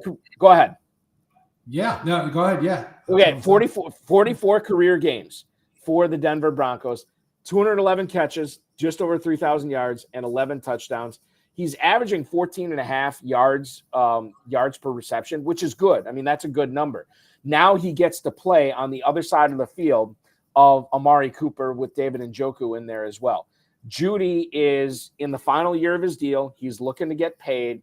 The trade will help alleviate Denver's cap situation, but not by much. I mean, they're paying $50 million for Russell Wilson this year. This only saves them $13 million. And I think Marvin Mims is an interesting guy for Dynasty. We'll talk about him in a second. Before we get to Mims, Jeudy on the same team as Cooper, Deshaun Watson throwing passes to him. Watson wasn't great last year. But is Jeudy the tonic that this offense needs? How do you view Cleveland now, specifically with Jerry Jeudy in tow? He's done nothing. He's done nothing. He doesn't stay healthy. He's done nothing. Probably one of the top 5 biggest disappointments in the last 4 years coming into the league. So if he's done nothing, maybe he's just not good. Yeah. I don't listen. Cleveland always going to run the ball there. Got a quarterback that's questionable at best there. Got Amari Cooper, who is the man there. You got Njoku's turned into the man 1A there. You're trying to run the ball. He's going to be? He's going to be a Jameson Williams, deep threat, big long routes. Some game, the 3 for 86 days are going to be his big day. 3. He's not going to be a volume guy there. Just not going to be. Yeah, it's tough for him to be with Cooper and Njoku there, especially the way that they came on last year. And I understand, it was Joe Flacco who obviously made them big time difference makers at the end of the season. We'll see what happens with Watson. Flip it to Marvin Mims. We don't exactly know who the quarterback's going to be in Denver yet, Nelson. But with Marvin Mims now assuming the number 2 role opposite Courtland Sutton, I know how high people were on him in Dynasty last year. Yeah. I feel like I would still struggle to buy him at what people are selling him for. Yeah, another tough eval, right? Like who's throwing the ball there? So I don't know. these receivers, man, it's just a direct reflection of who the quarterback is. If you don't have a quarterback, it doesn't matter. You're going to see that with Diontae Johnson this year. Okay. With people like that, you go to the abyss and these guys can't throw it to you, and they can't read defenses, and they're late. All their throws are late, with you out of your cut. It doesn't matter. So I don't know what's going to happen there. I'd imagine you're going to have to sit there with him. Not going to be anybody you can count on, but a talented player. So, who knows who lands there eventually. I think he's one of those guys you can't really cash in on right now, selling or buying. We have to find out who the quarterback is, to your point. So not a bad buy. If you're not contending right now and you want to buy him for 3.5, 3.6, not a bad buy. Yeah, no, I would agree at that price point for Good sure. Stat. Let's talk about Gabe Davis, who is no longer in Buffalo. He is now a member of the Jacksonville Jaguars. Now, what's interesting about this is Christian Kirk is obviously there. Now, there's no more Calvin Ridley, but Evan Engram is still there. And I've heard talks that Jacksonville could be adding more to the receiver room after signing Gabe Davis to a 3-year, $39 million contract. I keep, Gabe Davis, the legend of him is going to be that playoff game, Buffalo, Kansas City, 8 catches, 200 yards, 4 touchdowns. It's what we always think of. We as dynasty owners always looking at the ceiling. Oh, my goodness, look what he's capable of doing. But I really wonder what he is going to do with maybe this is my Christian Kirk fandom. I love Christian Kirk. I think he's fantastic. They're paying him a ton of money I love him. Yeah. Absolutely love him. He's so good. Great. And that's the thing, too. It's just like Gabe Davis is fine, but I don't necessarily think he's going to be all that much more than he was in Buffalo this past year, Nelson. Similar big arm quarterbacks, stuff like that. Already have the number one receiver, similar situation. Could play out a little better. I mean, you had those Gabe Davis disappear 5 games with no catch games. I don't think you'll see that in Jacksonville. Probably going to have a decent year. I don't know. What's your definition of decent? Like, I don't know like Engram caught like 100 passes last year. You know what I mean? Like it's tough for me to see like Gabe Davis just fitting in. New offense, new OC, new quarterback, new head coach. You catch 70 balls there? Okay, is 70 decent? Then yeah, I could see that. Yeah. Okay. All right. I'm on board with that. 70, 800 yards and 5 touchdowns. It's kind of a decent year. Yeah, no, that's decent. You're right. That is decent. And listen, a lot's going to depend on, are they trailing a lot of games? The defense going to play better this year if they're trailing? I think he's a capable player. Yeah. Okay, I don't like him. I'm not buying him. It's nobody I'm looking to pick up, but I think the guy can play. He can play. Let's move on and talk about Darnell Mooney. This gets into the Falcons portion of the program here. As Darnell Mooney is no longer a Chicago Bear, he is with that new look offense and new look team, quite frankly, in Atlanta with the new head coach, new offensive coordinator, new quarterback in Kirk Cousins we'll get to in a little bit. Ian Rappaport from the NFL Network is saying Atlanta has signed him to a 3-year, $39 million deal, $26 million guaranteed. Now, apparently the Chiefs were trying to get Darnell Mooney aboard, but Mooney ends up signing with a Falcons offense that has Cousins, London, Pitts, and Bijan Robinson. He should be the number 2 there. This is a guy that I think a lot of people were out on based on what happened in Chicago the last couple of years. But Nelson, I think I'm in on this guy. I'm very excited to see what he's going to do in Atlanta with Kirk Cousins. I don't know, man. We think like, listen, he coming from Chicago, it's so hard to evaluate these guys. You see the flashes. He had the one good year. It's just so hard to evaluate with the awful quarterback play. Now you got a throwing machine and Cousins there. It looked like he flashed. He had the 1 year and probably a guy you want right now. It's it's just it's awful evaluating the guys coming from Chicago, Carolina. Who knows? But $39 million tells me they think they know. I think they do know. And I think that Mooney is a guy that has dealt with some injuries in the past, and that's depressing his dynasty value a little bit more too. So now he gets to this situation. And I guess I should ask you this. We'll talk about Kirk Cousins now. What's your belief in how his Achilles is healing? Is he going to be ready to go? Is he going to be doing everything that he was doing in Minnesota? I'm guessing the answer is yes. I'm guessing. It's a pretty big contract. I mean, Kirk Cousins, the best businessman in the history of the NFL. Another 180 every 4 years. Somebody gives him 180. It's a good gig if you can get it. I'm guessing he is healthy, and he's just the pro's pro, right? He does what he does. So he's going to continue to do it. He's got some weapons there. Probably pretty exciting for him. Very exciting for him. And we talked about Minnesota a little bit, but Kirk Cousins to the Falcons. I love Mooney because of this. London and is this what it takes to unlock Pitts? Because Pitts is a polarizing guy every single year in the FFPC. Buy or sell Pitts now, knowing that his price just went up with Cousins. The most traded big name right now.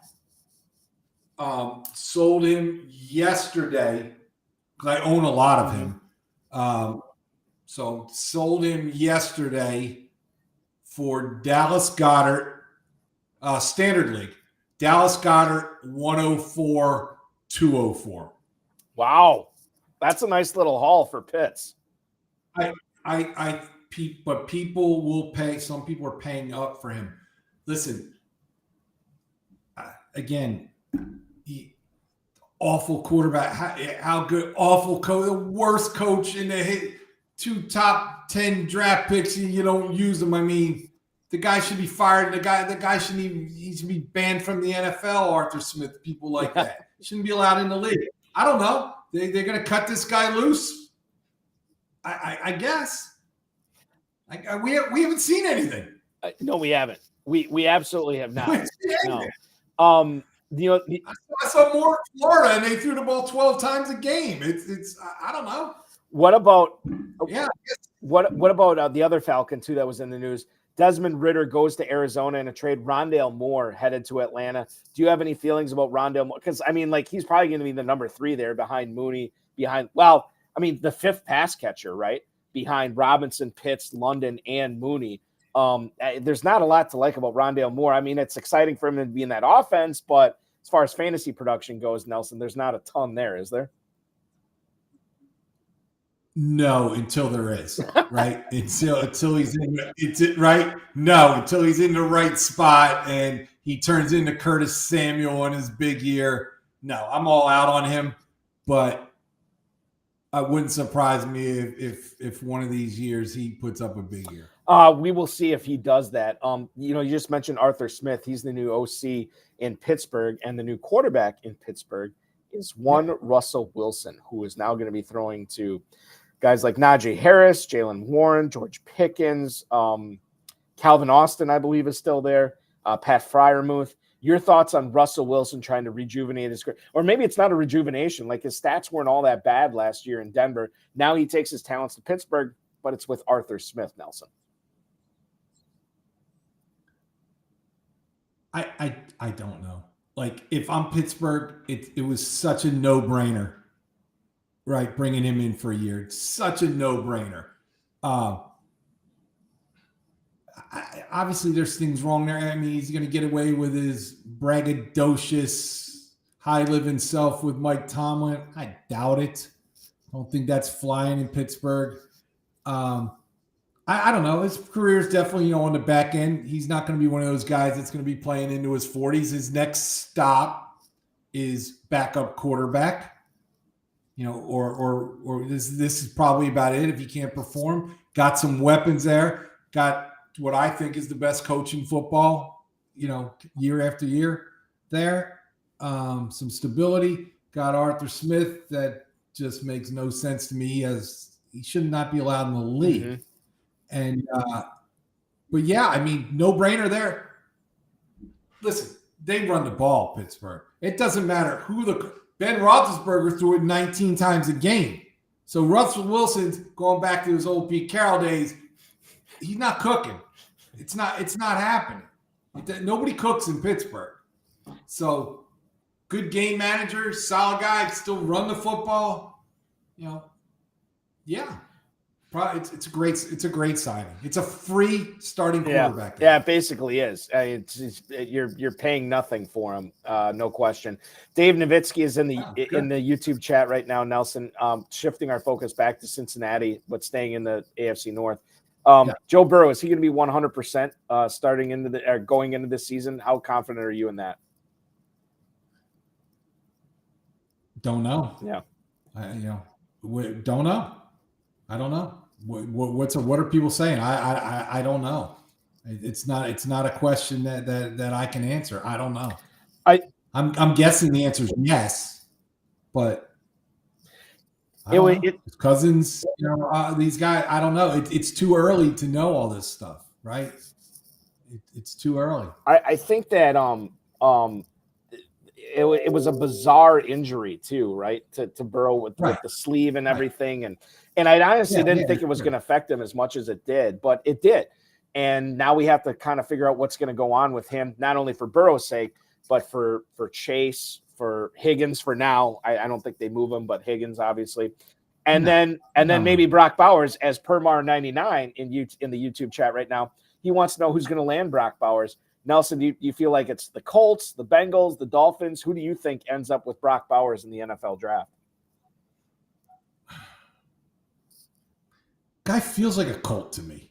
You know what I'm saying? Just you kind of feel that whole thing, with Richardson, big time security blanket. He feels like that kind of move to me. The Dallas Clark days are back again in Indianapolis. Although Bowers is a lot more athletic than Clark ever was. Yeah, Dallas Clark, was a hell of a player there. Hell of a player for sure.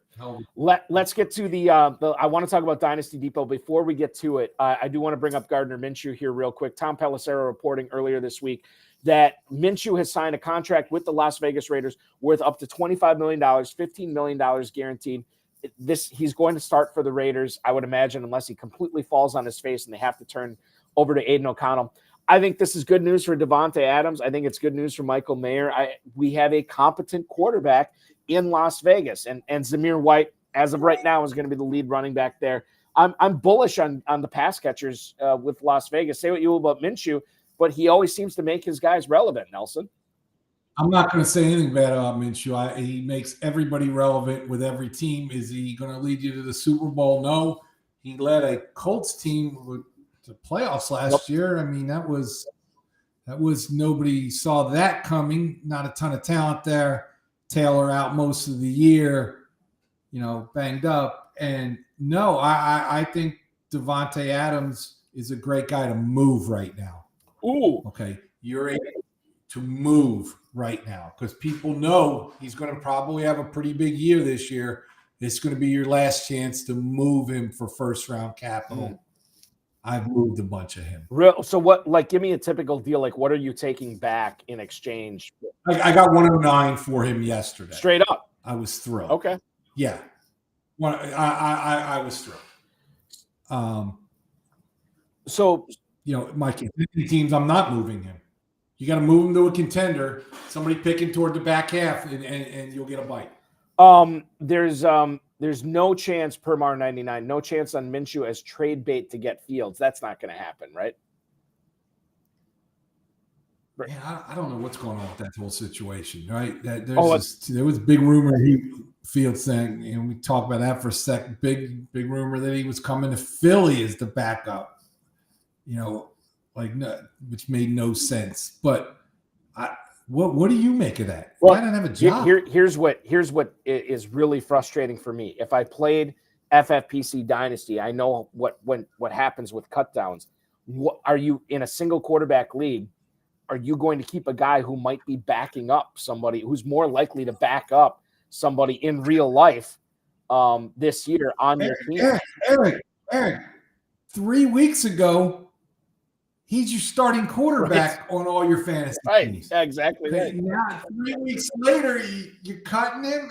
If you thought he was good enough to be your starting quarterback on a lousy Chicago offense, how are you just cutting him now? Here's the reason why. Because the NFL has deemed him, as of right now, they have deemed him not startable. He's not a starting quarterback. Otherwise, a trade would have been done. Nobody wants. Yeah. I don't know. You see some of the trash that people throw out there every year, and this guy's just done. Yeah, that's remember, and he's on his rookie deal too. Right, rookie deal. I think it's $25 million this year, though. I mean, if you remember 4 months ago, what's Chicago going to do? Are they going to be able to get 3 first-round picks for Fields and draft Williams? They can't get a 5 and a 6, man. Yeah, that's crazy. That's I'm hearing 5 and 6s out there. I don't. You would like? Is there something else to this, man? Is there something else behind the story with him? It's possible. It's weird. And I think that that price tag, it's confounding because. Do you want to pay a guy $25 million to be a backup and then risk losing him for nothing? That's great. That's a great deal if you're going to pay him as your starter. That's fantastic if you're only paying him $25 million. However, you would need the right situation. You need the right weapons, the right line, the right coaches, the right coordinator to make it work. And as we moved on further into free agency, those situations are drying up, and the Bears are going to have to make a decision. It's a crazy story, man. It's really a crazy story. So, yeah, I mean, I'm not cutting him anywhere. Can't cut him in Superflex, obviously. Right. And if he's my backup quarterback, one of my 2 quarterbacks, I don't think I cut him. I mean, he is a pretty damn good fantasy quarterback. Not such a great regular quarterback, but – how does he not go play in Denver? Or I'm sure it still might shake out. Listen, before roster cuts, something's going to happen. Could go past roster cuts. You can't get rid of him. It'd be really tough to do so. Really tough to do so, especially in an FFPC, even in an FFPC league where you have shallow rosters. Speaking of FFPC dynasty leagues, Nelson, we've gone so much. Throughout the show without talking about the Dynasty Depot. There's a lot of people who are wondering all about the Dynasty Depot. I want to give you the floor. I know you've told our viewers before, but we definitely have some new viewers checking it out tonight. How did you get the idea for the Dynasty Depot? I was drunk and needed something to do on a March night.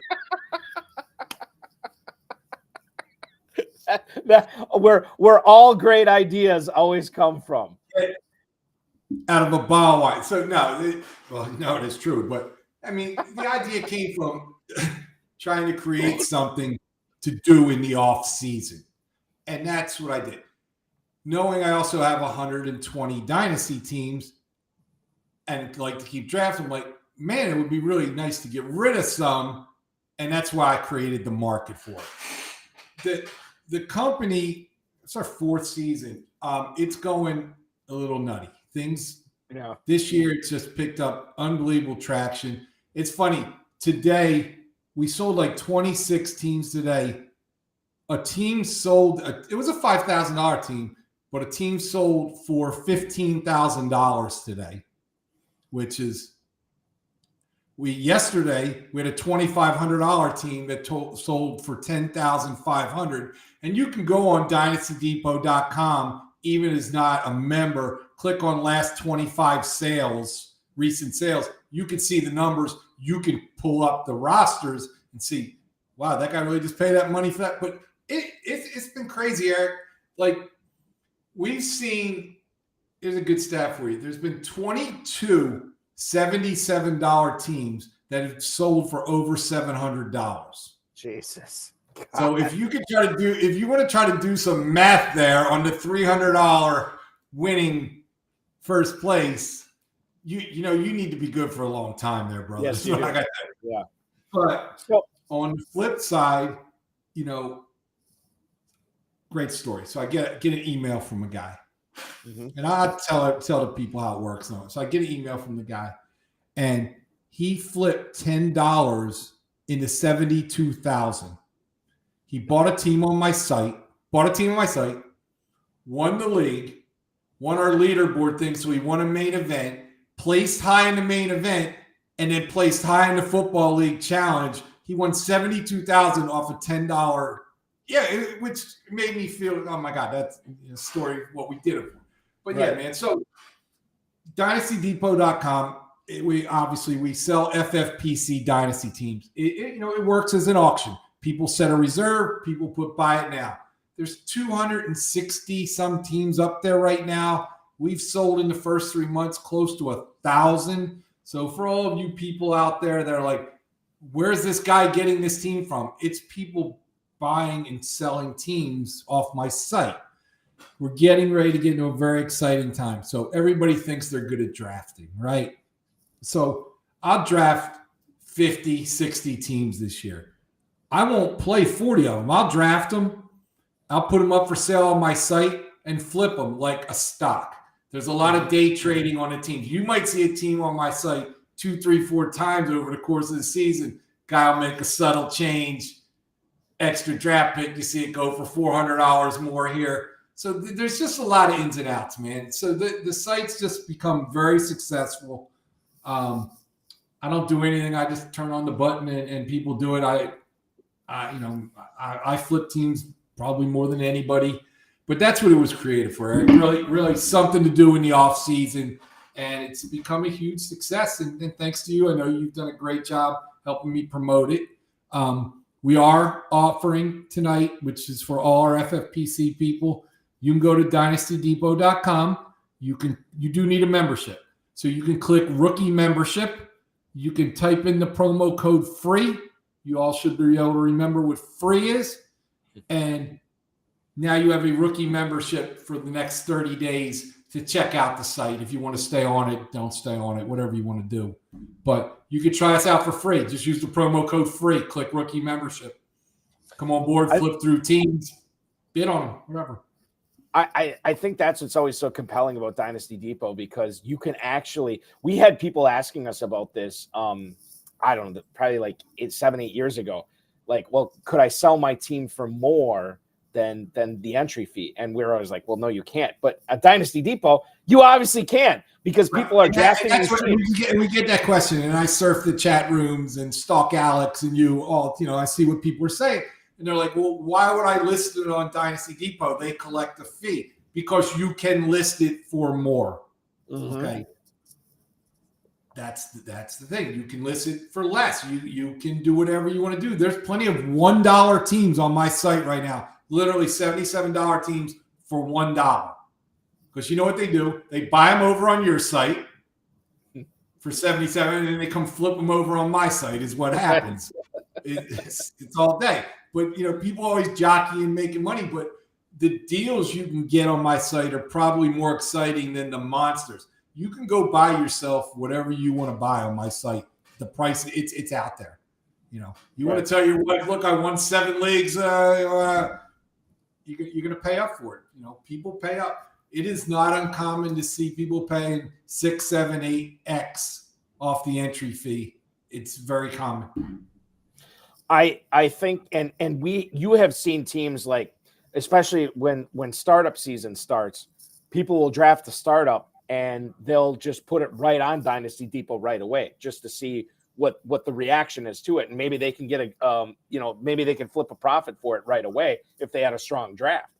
Right. Well, let's put it this way: you draft a $250 team, and I come up to you and say, "I'll pay you third place money right now. You're gone."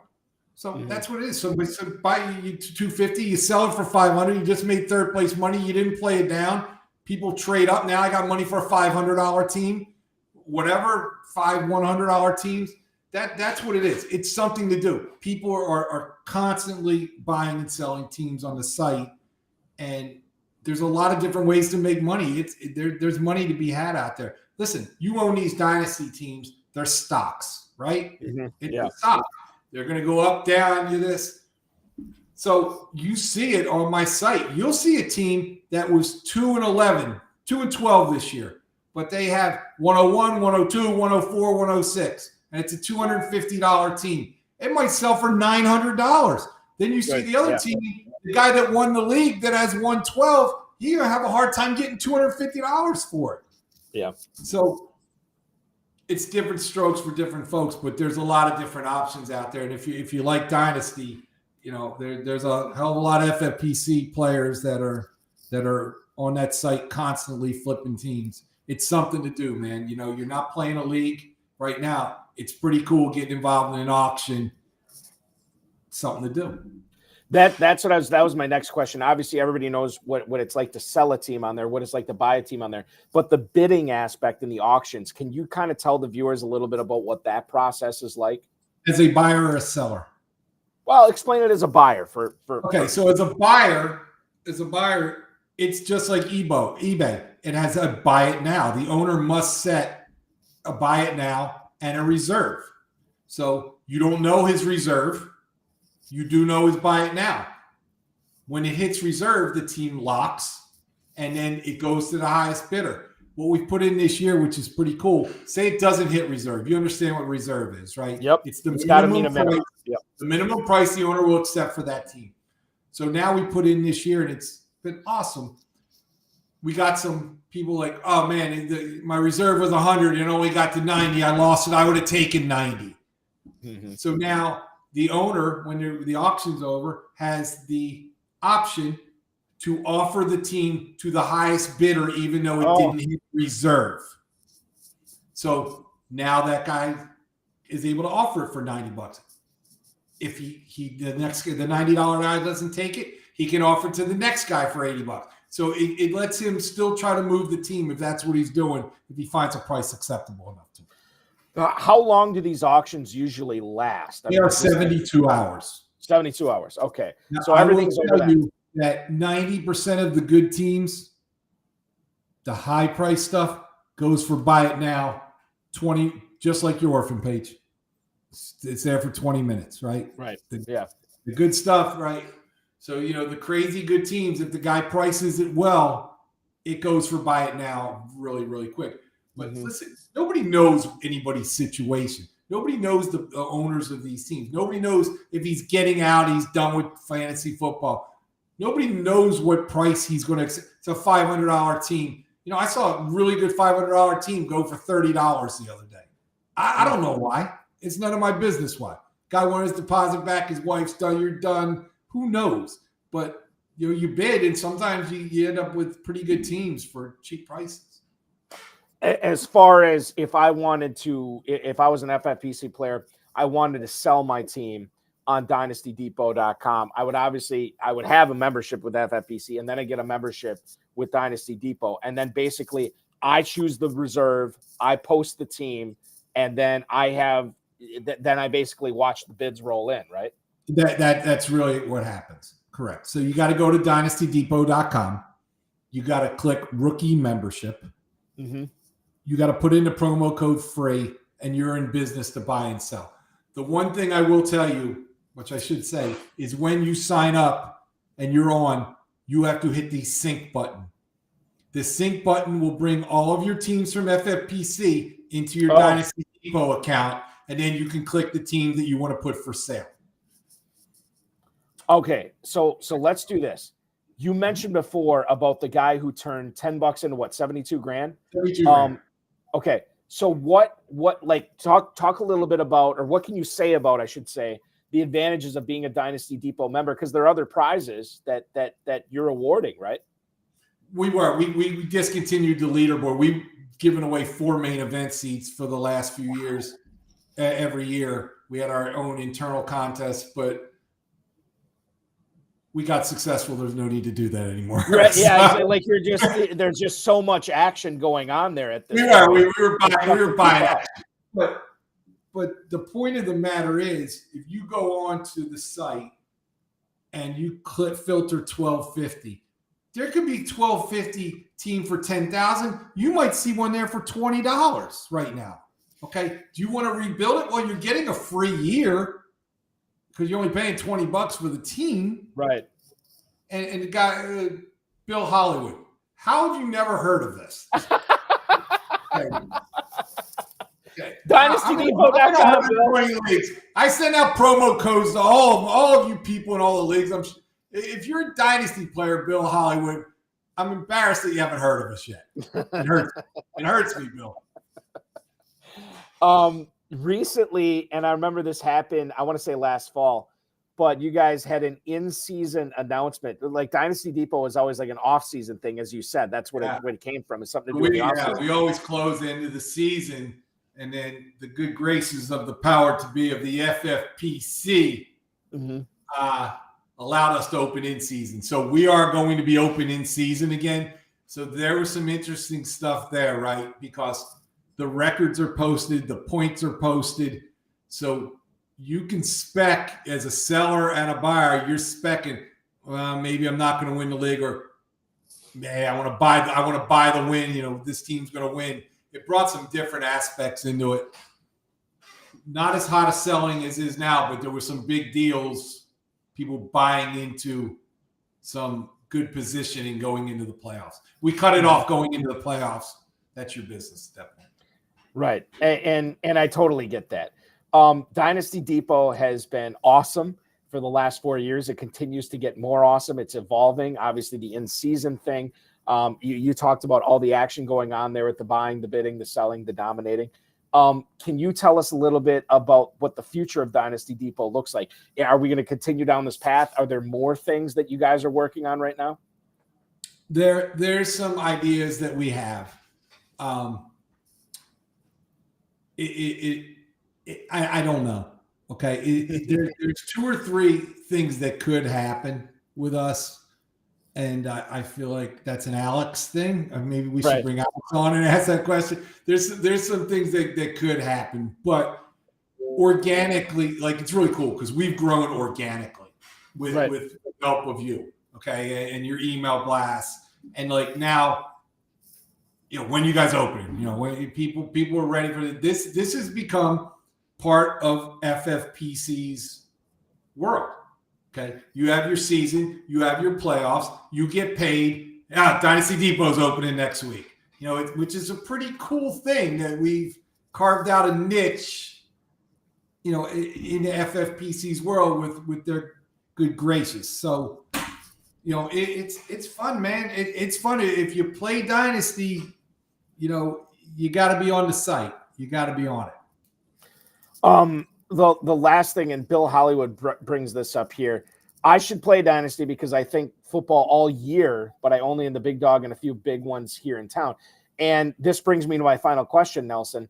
Did you start off as a redraft fantasy football player and then you became a Dynasty player? Because I know you play an absolute ton of Dynasty right now. What was the big clinch for you of like, okay, I got to be playing Dynasty all the time because this is so much fun? Because it's all year round. Who doesn't want to be a general manager? I just gave you 2 hours of my general managership, in my opinion. So, you know, I think I know it all, right? You know, so, and that's what you do. And you make your own destiny in these dynasties. You're making trades, you're drafting picks, you're doing your research, you know, and it's the greatest game in fantasy football. It's all year round, man. And for anybody who wants to play Dynasty Fantasy Football year-round and wants to get involved with Dynasty Depot, DynastyDepot.com, promo code FREE, FREE, and then they'll get that free rookie membership, right? Yeah, Matt can throw my email up there. It's Nelson@DynastyDepot.com.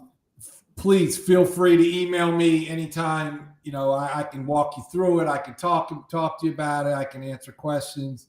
But Nelson@DynastyDepot.com, and I'm here for whoever needs me. I'm very accessible.